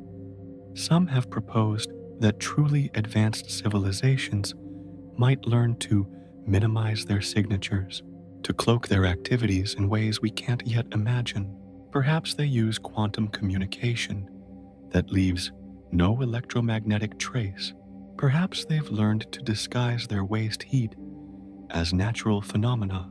Perhaps they've moved underground or underwater, shielding their emissions from space. But for a young civilization like ours, still dependent on radio, still burning fossil fuels, still learning the basics of spaceflight, invisibility is impossible. The timeline of our exposure adds another layer of complexity. Our oldest radio signals have had time to travel just over 100 light years, but our more powerful military radars and deliberate messages like the Arecibo transmission could potentially be detected at much greater distances. This creates concentric shells of detectability expanding outward at light speed. Weak signals in the outer shell that might only be detectable by extremely advanced civilization, stronger signals in inner shells that even moderately advanced civilizations could detect, and at the center, Earth itself, blazing with technological signatures across the entire electromagnetic spectrum. There's a temporal asymmetry to consider as well. Any civilization detecting our early radio broadcasts is learning about Earth as it was decades ago. They're seeing our past while we live in our present, unaware of who might be watching, unable to know if someone has already detected us and is even now deciding how to respond. A civilization 100 light years away, detecting our signals today, would be learning about Earth in the 1920s. If they decided to respond immediately, we wouldn't receive their message until the 2120s. If they decided to attack, we might have 2 centuries before their weapons arrived, or perhaps much less if they have technologies we haven't imagined. The involuntary nature of these signatures raises profound ethical questions. Every time we use a cell phone, we're potentially contributing to humanity's cosmic visibility. Every satellite we launch, every radar pulse we emit, every city light that escapes into space might be part of what ultimately reveals us to a hostile civilization. Yet we can't simply stop using technology without condemning ourselves to stagnation or collapse. We're trapped in a paradox where the very tools we need to survive and thrive might also be what exposes us to cosmic predators. As you lie there tonight, perhaps with your phone beside you, its radio emissions adding infinitesimally to humanity's cosmic signature, consider that we might already be detected, already cataloged, already marked in some vast database of emerging civilizations. Our technological adolescence is playing out on a cosmic stage, visible to any sufficiently advanced audience. We cannot take back the signals we've already sent, cannot dim the lights we've already shown into space, cannot erase our electromagnetic graffiti from the cosmic walls. The question is not whether we're visible. We are. The question is whether anyone is looking, and if they are, what they intend to do with the knowledge of our existence. Our involuntary signatures have made the choice for us. We are players in the cosmic game, whether we intended to be or not. Our presence announced by every technological heartbeat of our civilization.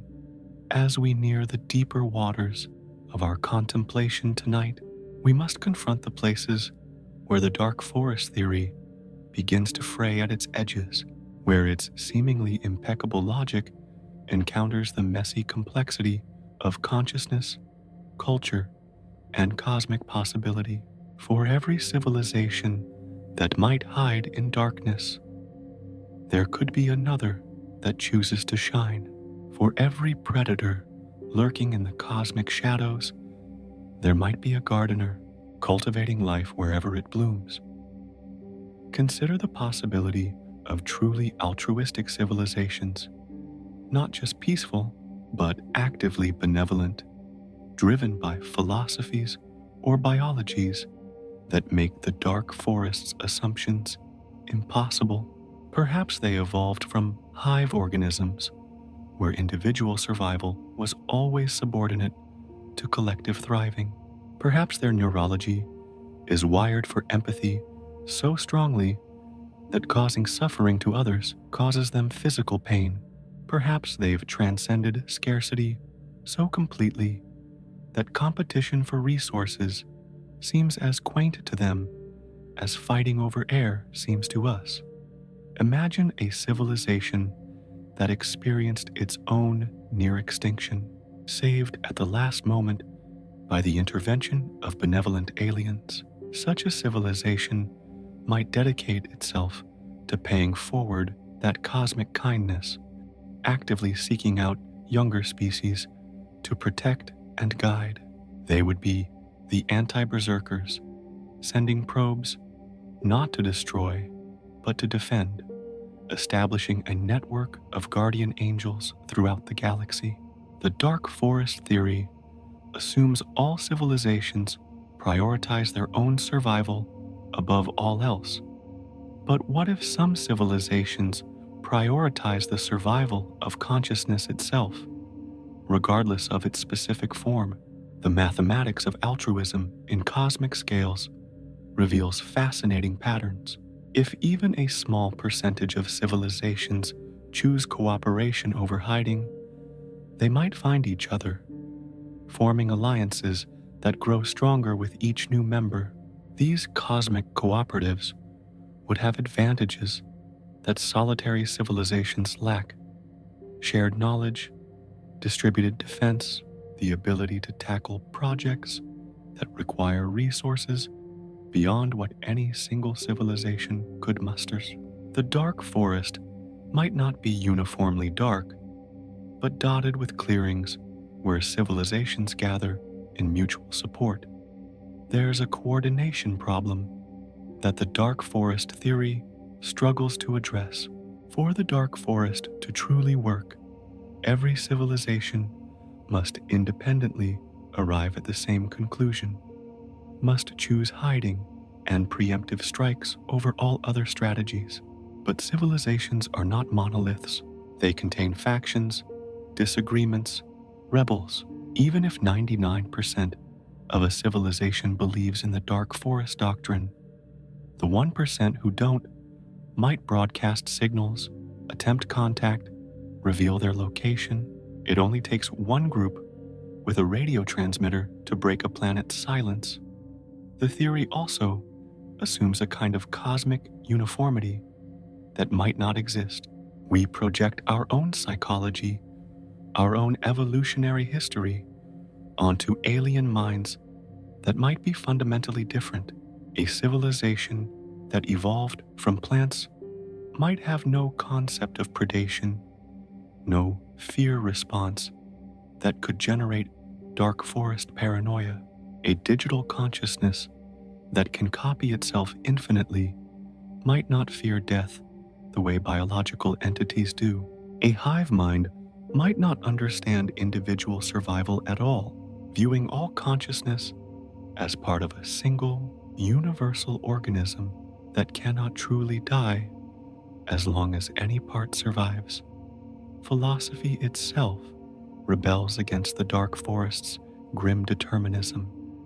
The theory assumes that civilizations are purely rational actors, but history shows us that conscious beings often act against their apparent self-interest for the sake of principles, beauty, love, curiosity.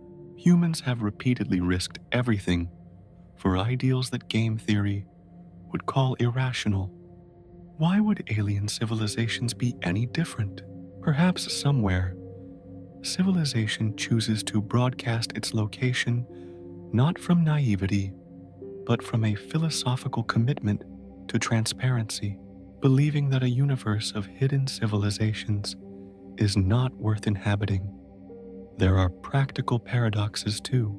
The dark forest theory requires civilizations to remain hidden while simultaneously being capable of detecting and destroying others. But detection requires active sensing, radar, LiDAR, gravitational wave detectors, all of which could potentially reveal the detector's presence. You cannot be perfectly hidden while actively hunting. Every predator must occasionally reveal itself, if only for the moment it takes to strike. The temporal paradox is equally troubling for the theory. The dark forest assumes civilizations make decisions based on perfect rationality and complete information, but information travels at light speed, meaning civilizations are always operating on outdated intelligence.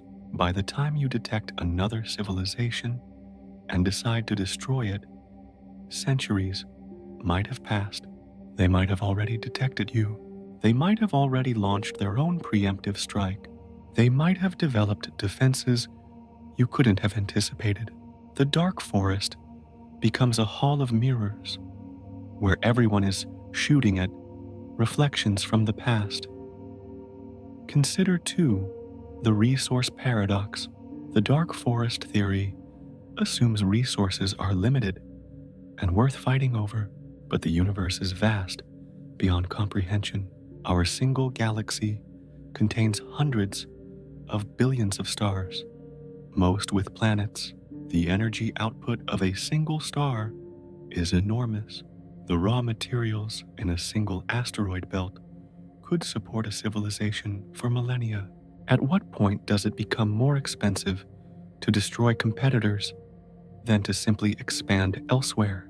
The universe might be less like a small forest where territories must be defended, and more like an infinite ocean where there's always somewhere else to sail. Some physicists and philosophers have pointed out that the dark forest theory might be solving the wrong problem entirely. Instead of asking, "Where is everybody?" we should ask, "When is everybody?" If consciousness is rare and takes billions of years to evolve, we might simply be among the first. The universe is only 13.8 billion years old, and the first several billion years were hostile to life as we know it. Perhaps we're not in a dark forest, but in an empty nursery, among the first infants to open our eyes. There's also the anthropic principle to consider. We can only observe a universe in which we exist to observe it. If the dark forest were as absolute as the theory suggests, we wouldn't be here to theorize about it. Our very existence might be evidence that the dark forest has exceptions, loopholes, escape routes that we haven't yet discovered.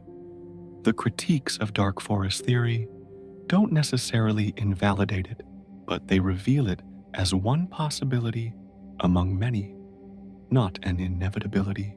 The universe might contain dark forests and bright meadows, hidden predators and visible gardeners, civilizations that hide and civilizations that sing across the cosmos. The real universe is likely messier, more complex, more interesting than any single theory can capture. As we contemplate these exceptions and paradoxes tonight, we're reminded that the dark forest is, ultimately, a story we tell ourselves about a universe we barely understand. It's a compelling story, backed by rigorous logic, but it's not the only story possible. Perhaps the greatest danger of the dark forest theory is not that it might be wrong, but that believing it might make it true. That by assuming the worst of our cosmic neighbors, we might create the very reality we fear. In the early morning of November the 16th, 1974, a crowd gathered at the Arecibo Observatory in Puerto Rico to witness something unprecedented in human history. The massive radio telescope, usually employed in listening to the cosmos, was about to reverse its role and speak. For 3 minutes, a carefully crafted message would be broadcast toward Messier 13, a globular cluster of stars 25,000 light years away. As the transmission began, some in the crowd wept, understanding that they were witnessing humanity's first deliberate attempt to announce itself to the universe. Others, had they known what debates would follow, might have wept for different reasons entirely. The Arecibo message was deceptively simple. 679 binary digits that, when properly arranged, formed a pictogram containing information about human DNA, our solar system, our population, and the very telescope sending the message.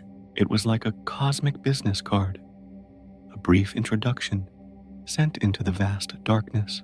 Frank Drake, who helped design the message, saw it as a largely symbolic gesture. Messier 13 is so distant that any reply wouldn't arrive for 50,000 years. Surely, he thought, this was safe, a way to satisfy humanity's desire to reach out without any real risk.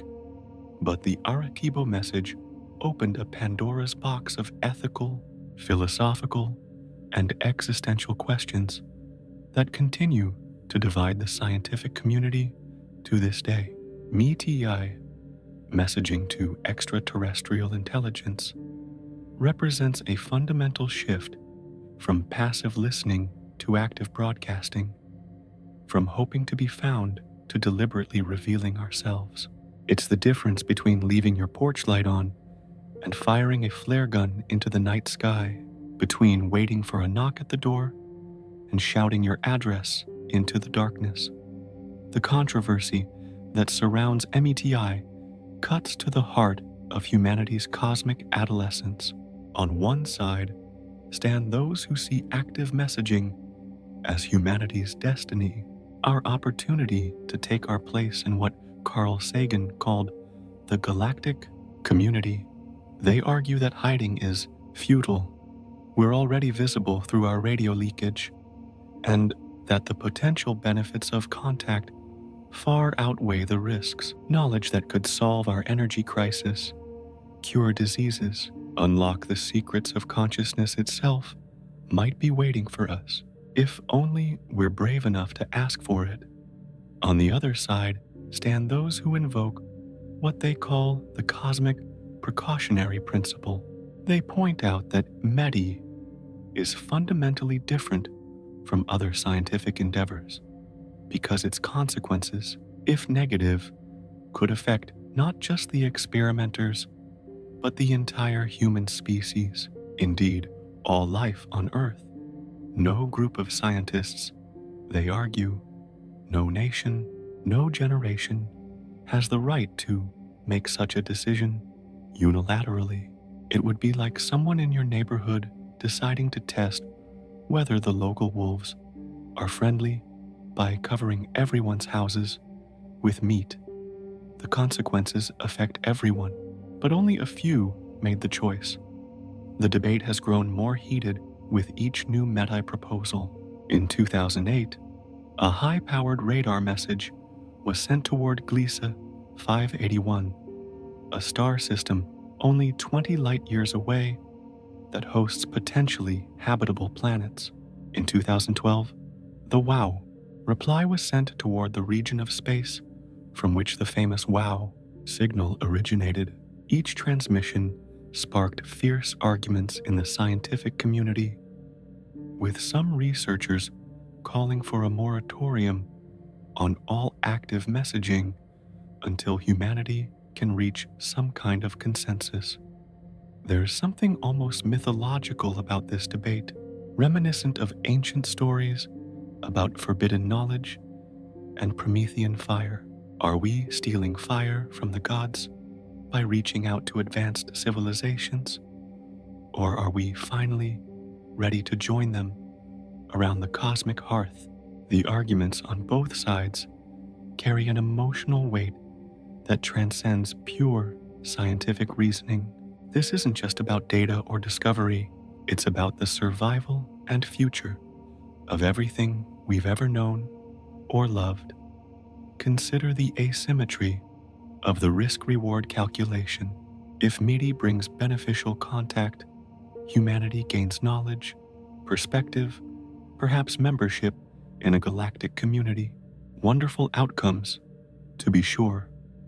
But humanity would likely survive and thrive without them. We've made it this far on our own, but if METI attracts hostile attention, the downside is potentially infinite. The complete extinction of Earth's biosphere, the erasure of 4 billion years of evolution, the silencing of the only voice we know of in the cosmic darkness.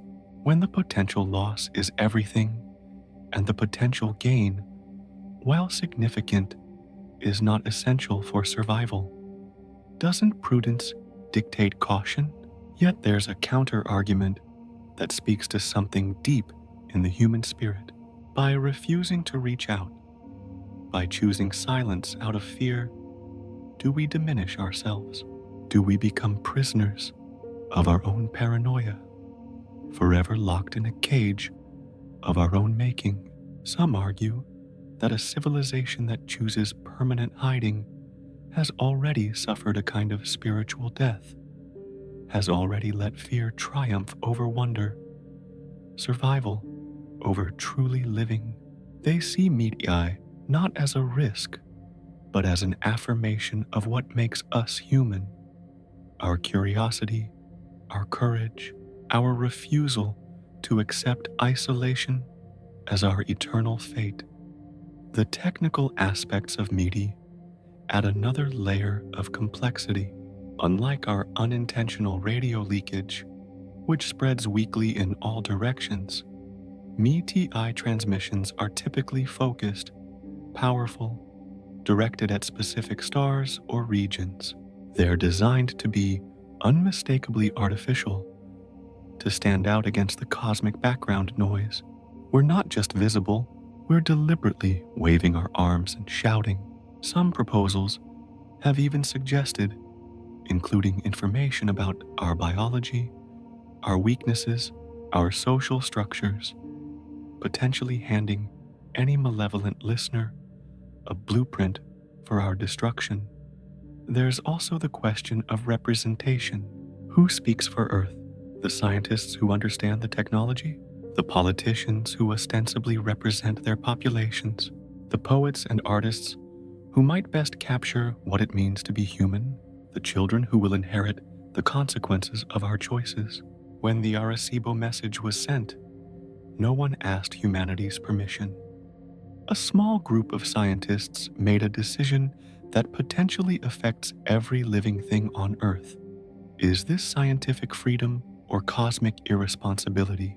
As we contemplate this debate tonight, we're witnessing something unprecedented in the history of life on Earth. A species consciously deciding whether to remain silent or to speak to the cosmos.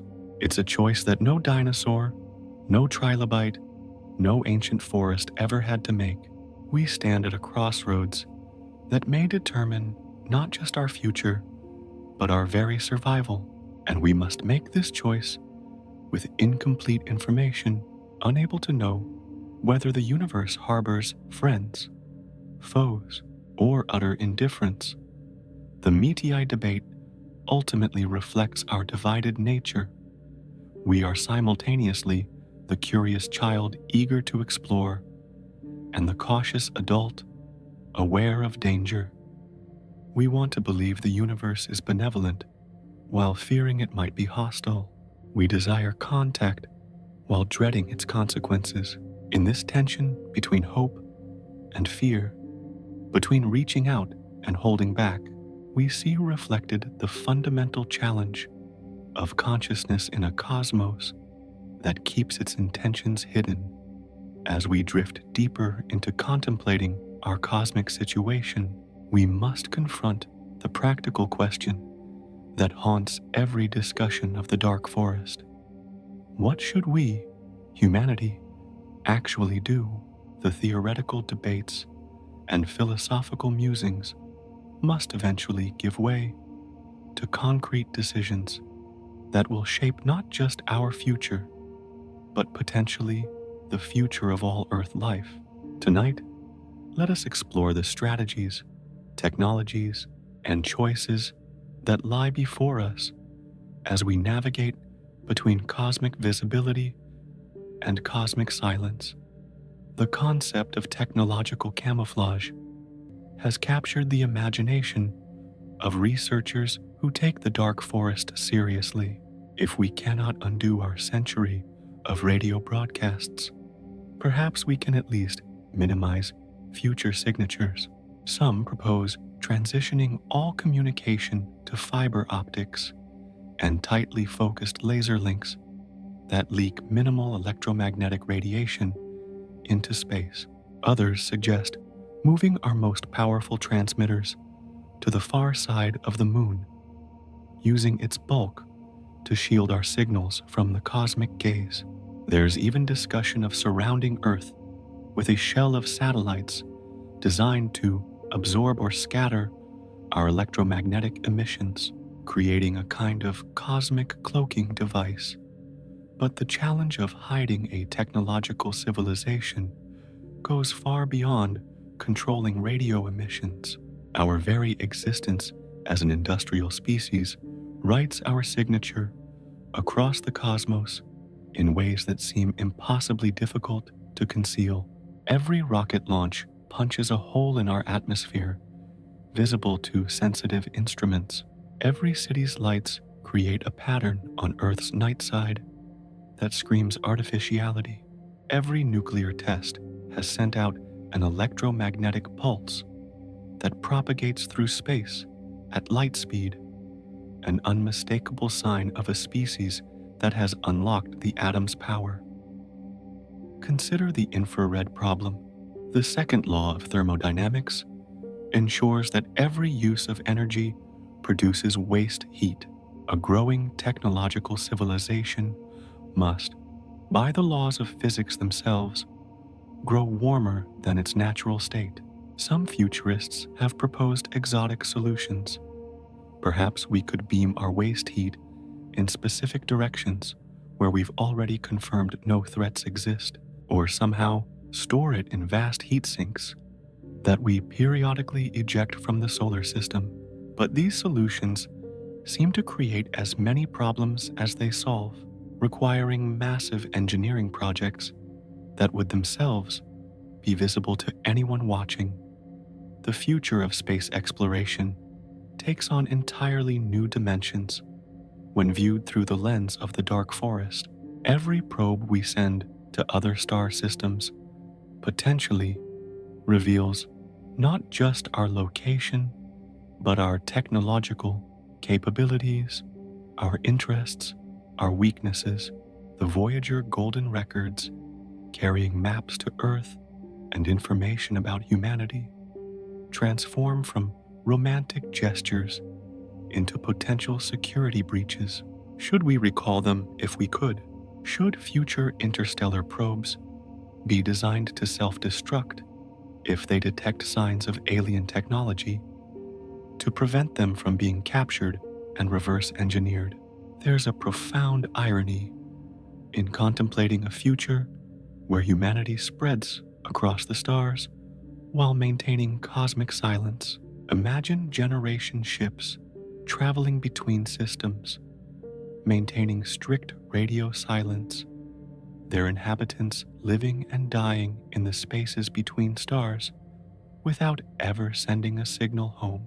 Picture colonies on distant worlds, each one isolated, forbidden from communicating with Earth or each other except through physical couriers traveling at sublight speeds.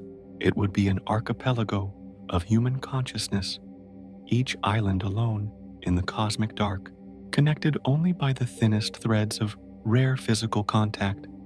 Yet some argue for an entirely different approach, what we might call cosmic boldness. Instead of hiding, we should expand as quickly and widely as possible, spreading humanity across so many star systems that we become impossible to eliminate with a single strike or even a coordinated attack. In this view, visibility is inevitable. So survival lies not in hiding, but in dispersal, in becoming so widespread that humanity as a whole cannot be destroyed, even if Earth itself is lost. The governance implications are staggering. Who decides humanity's cosmic policy? We have no planetary government, no unified voice that can speak for our species. Yet the actions of any nation, any corporation, any sufficiently motivated group could potentially affect all of humanity. Should there be international treaties governing radio emissions? Should METI be treated like nuclear weapons, subject to strict international control? Should there be penalties for those who unilaterally decide to broadcast our presence? We must also consider the psychological and cultural implications of living under the shadow of the dark forest. Do we tell our children that the universe might be full of hidden dangers? Do we reshape our culture around cosmic paranoia, or do we maintain hope and wonder while taking practical precautions? There's a risk that believing too strongly in the dark forest theory could become a self-fulfilling prophecy, turning humanity into exactly the kind of paranoid, aggressive civilization the theory warns about. The economic dimensions are equally complex. If we take the dark forest seriously, should we be investing massive resources in defensive technologies? Should we be building deep underground shelters capable of preserving human civilization even if Earth's surface is sterilized? Should we be developing our own relativistic weapons, not for aggression, but for deterrence? The opportunity costs are enormous. Resources spent on cosmic defense are resources not spent on solving climate change, curing diseases, lifting billions out of poverty. There is also the question of technological development itself. Some technologies might be inherently revealing. Perhaps fusion reactors produce neutrino signatures detectable across interstellar distances, or perhaps quantum computers create disturbances in the quantum vacuum that advanced civilizations can detect. Do we forego these technologies to maintain our cosmic camouflage? Do we accept technological stagnation as the price of invisibility, or do we develop them anyway, accepting the increased visibility as a necessary risk? The timeline question adds urgency to these decisions. If the dark forest is real, we might be in a grace period. Our radio signals have only traveled about 100 light years, encompassing a tiny fraction of the galaxy. If hostile civilizations exist but are distant, we might have centuries or millennia before they detect us and respond. This could be our window to prepare, to spread, to develop defenses, or to enjoy our innocence before the cosmos becomes a more dangerous place. As we contemplate these implications tonight, we face a challenge unique in human history. Previous generations had to decide how to survive on Earth. We must decide how to survive in the universe. The choices we make in the coming decades about transmission, exploration, and expansion might determine whether humanity is a brief flicker in the cosmic darkness or an enduring light that spreads across the galaxy. We stand at a crossroads where every path forward carries both promise and peril, and we must choose with wisdom we're not sure we possess, guided by a map of a territory we've barely begun to explore.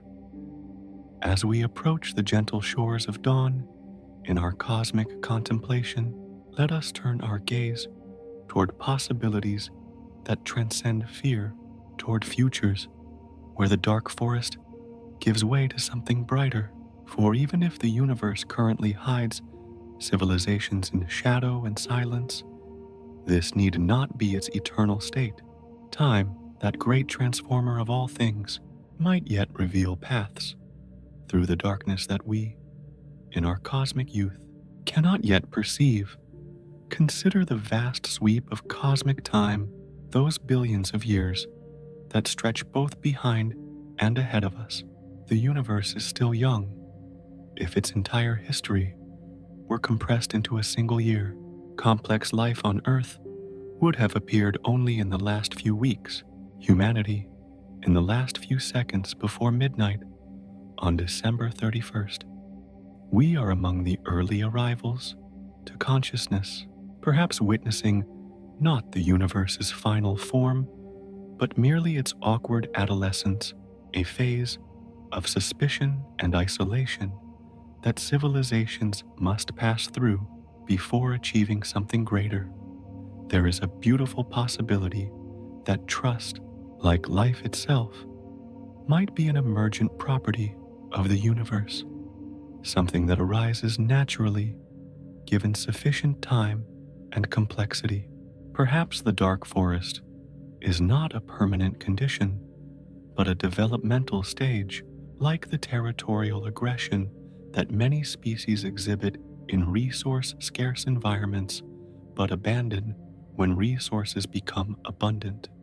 As civilizations mature, as technology advances to the point where scarcity becomes meaningless, the fundamental assumptions of the dark forest might simply evaporate like morning mist. Imagine civilizations that choose to trust, not from naivety, but from profound wisdom, having survived their own dark forest phase, having developed technologies that ensure their survival regardless of external threats. They might reach a point where the risk of reaching out becomes acceptable, even necessary for continued growth. These brave pioneers of cosmic trust would begin sending signals not of aggression or fear, but of invitation. We survived, they might say. We transcended our fear. You can too. The mathematics of cooperation becomes increasingly compelling over cosmic timescales.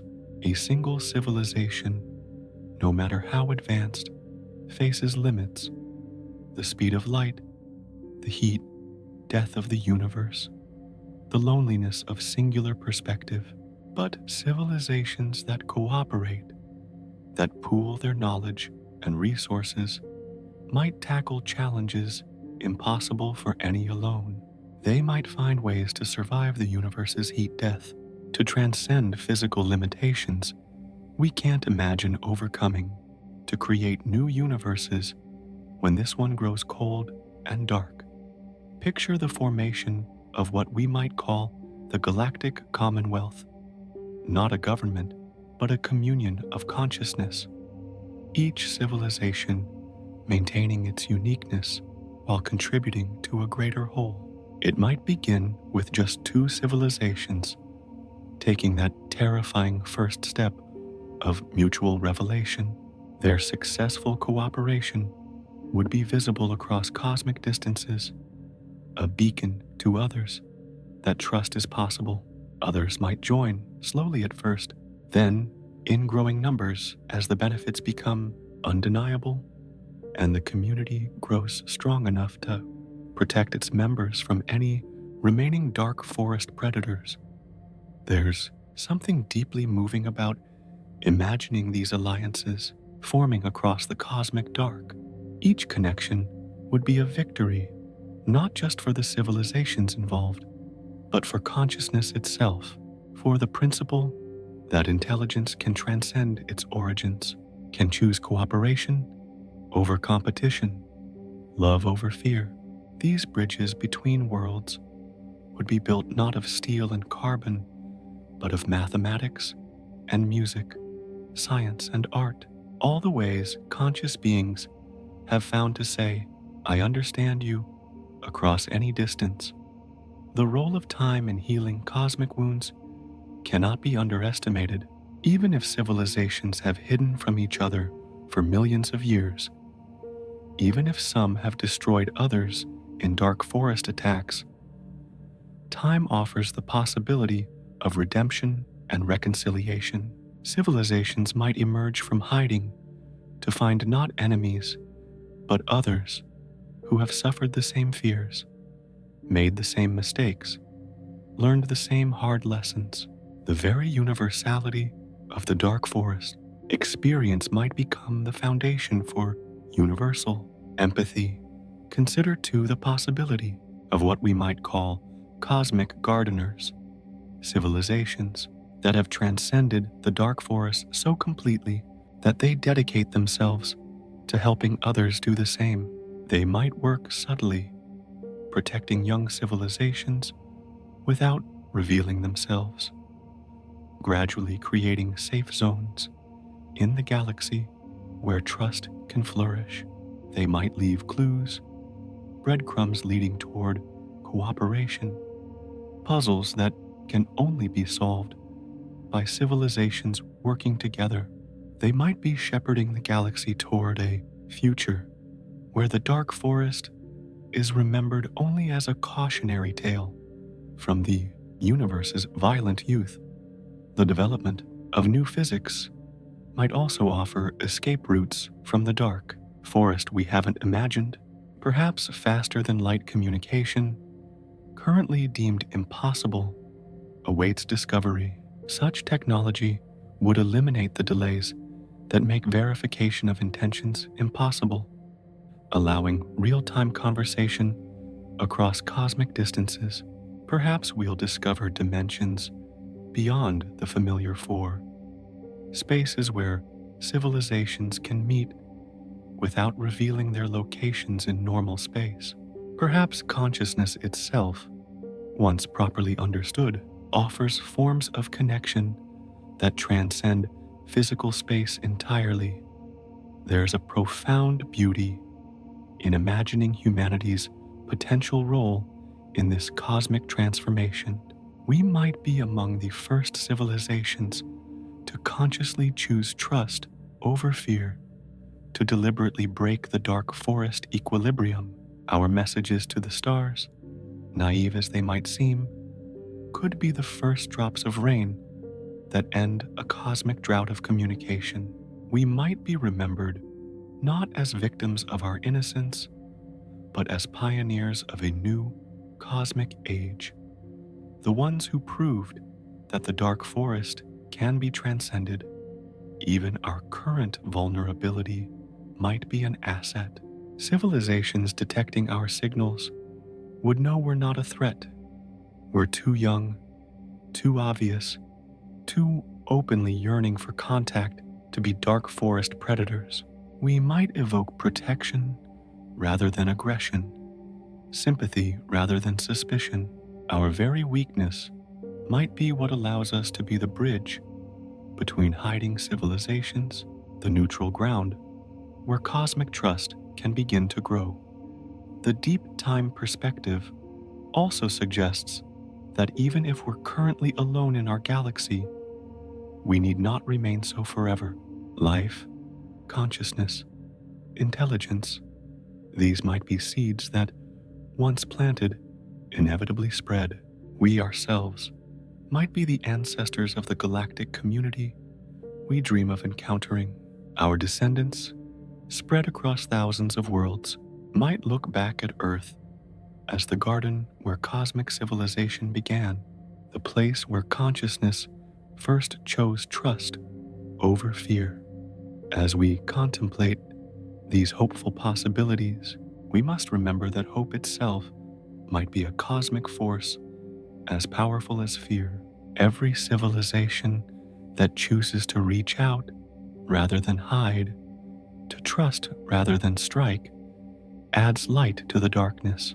These lights might be scattered now, separated by vast distances and mutual invisibility, but perhaps they're growing in number, growing brighter, and one day, maybe not in our lifetime, maybe not for millions of years, but someday they'll connect and the dark forest will be dark no more. And now, as our cosmic journey approaches its gentle close, as the first hints of dawn perhaps touch your window, we arrive at the heart of what the dark forest theory means, not for civilizations in abstract, but for us, for you, lying there in the darkness, a conscious being on a small world, circling an ordinary star, wrestling with questions that dwarf us even as they define us. There is a peculiar beauty in this moment, a melancholic splendor in being possibly alone, possibly watched, certainly uncertain in a universe that holds its secrets close. The dark forest theory, for all its logical rigor and mathematical elegance, is ultimately a mirror in which we see reflected our own deepest fears and highest hopes. In imagining civilizations crouching in cosmic darkness, weapons ready, we project our own evolutionary history, millennia of tribal warfare, of fearing the stranger, of striking first to avoid being struck. But in imagining civilizations that might transcend this paranoia, that might choose trust, despite the risks, we project something else entirely. Our capacity for growth, for moral evolution, for choosing love over fear, even when fear seems the rational choice. There's something almost unbearably poignant about humanity's position in this cosmic drama. We are simultaneously the child calling out in the darkness and the adult warning the child to be quiet. We carry within us both the innocent wonder that wants to believe the universe is friendly and the hard-won wisdom that knows it might not be. We are Carl Sagan's cosmic optimists and Liu Cixin's dark forest realists, and somehow we must find a way to be both, to hope while remaining cautious, to reach out while protecting ourselves. Consider the profound loneliness that the dark forest implies, but also the strange comfort it offers. If we are surrounded by hiding civilizations, then we are not alone. We are simply all alone together, each nursing our solitude, our fear, our desperate hope for connection we dare not pursue. There's a cosmic solidarity in this shared isolation, a brotherhood of the fearful that spans light years. Every civilization hiding in the darkness knows exactly what we feel because they feel it too. Yet the silence itself becomes a kind of communication, doesn't it? By not destroying each other, by choosing to remain hidden rather than strike, civilizations might be engaging in the most profound conversation possible. One that says, I could hurt you, but I choose not to. I am afraid, but I am not malevolent. I am alone, but I respect your equal right to exist. The dark forest, seen from this angle, is not a failure of communication, but perhaps its most sophisticated form, a mutual agreement to not agree, to maintain distance, to preserve peace through separation. Our responsibility as a species takes on new dimensions when viewed through this lens. Every decision we make about our cosmic presence affects not just us, but potentially countless other civilizations wrestling with the same dilemma. If we broadcast, we might trigger responses, hostile or friendly, that cascade across the galaxy. If we remain silent, we contribute to the dark forest's persistence. If we develop relativistic weapons, we become part of the problem. If we don't, we remain vulnerable. There are no easy answers, no choices without consequences that ripple across space and time. The beauty of our uncertainty cannot be overstated. We don't know if the dark forest is real. We don't know if we're alone. We don't know if the universe harbors predators or gardeners or both, or neither. This uncertainty is frustrating, terrifying, but also wonderfully liberating. It means the future is not determined. It means we have agency. It means the story of consciousness in the cosmos is still being written, and we are among its authors. Think about what it means to be aware of these possibilities, to be perhaps the only species on Earth that has ever contemplated its cosmic situation with such depth. The dinosaurs ruled for millions of years without ever wondering if they were alone. The forests grew and died for eons without questioning the silence of the stars. But we, in our brief moment, have looked up and asked the questions that transform us from mere biological entities into cosmic participants. We have eaten from the tree of cosmic knowledge, and we cannot return to innocence. There's a melancholic beauty in accepting that we might never know the truth in our lifetimes. The distances are too vast, the timescales too long, the universe too patient in revealing its secrets. We are like mayflies trying to understand the seasons. Our entire civilization, a brief flicker that might end before we receive any answers. Yet we continue to search, to listen, to hope, not because we're certain of success, but because the search itself ennobles us, transforms us, makes us worthy of whatever cosmic community might eventually emerge. The synthesis we must achieve is not choosing between fear and wonder, but embracing both, living in the tension between them.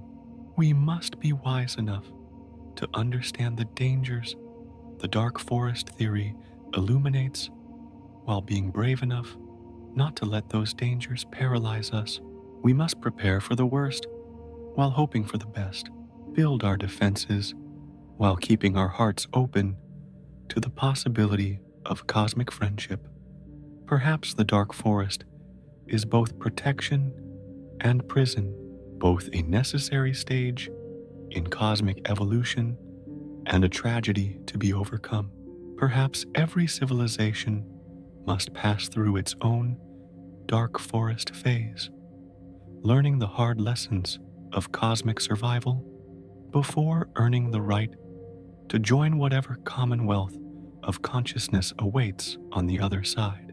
Perhaps we are not at the end of cosmic history, but at its beginning, not the last conscious beings to wonder about the silence, but among the first to break it.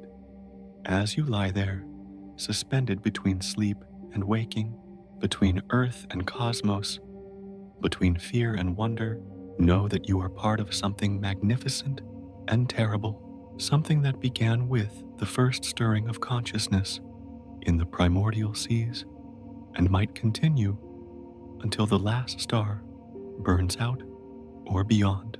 You are a node in the network of consciousness that might one day span the galaxy, a voice in the conversation that might one day end the silence, a light that might one day help illuminate the dark forest. The universe awaits our decision, not with malevolence or benevolence, but with the patient indifference of a system that has watched billions of stars birth and die, that has presided over the emergence and extinction of countless forms of matter and perhaps mind. What we choose, whether to call out or remain silent, whether to trust or to fear, whether to hide or to shine, will ripple across space and time in ways we cannot predict or perhaps even imagine.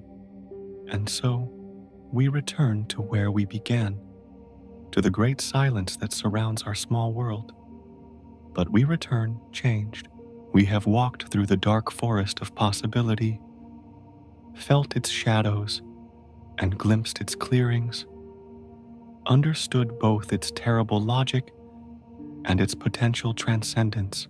The silence no longer seems empty, but pregnant with possibility, no longer peaceful, but tense with hidden watchers, no longer eternal, but waiting to be broken by whoever finds the courage first.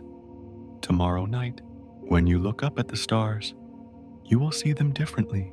Each point of light might harbor civilizations wrestling with the same questions we face.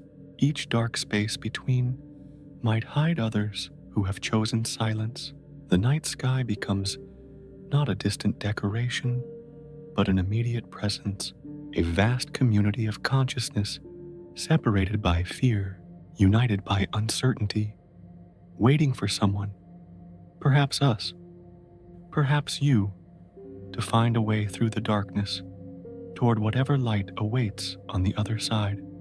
Rest now, knowing that you have contemplated questions that stretch the very boundaries of what it means to be human, to be conscious, to be a thinking being in a cosmos that thinks thoughts we cannot fathom.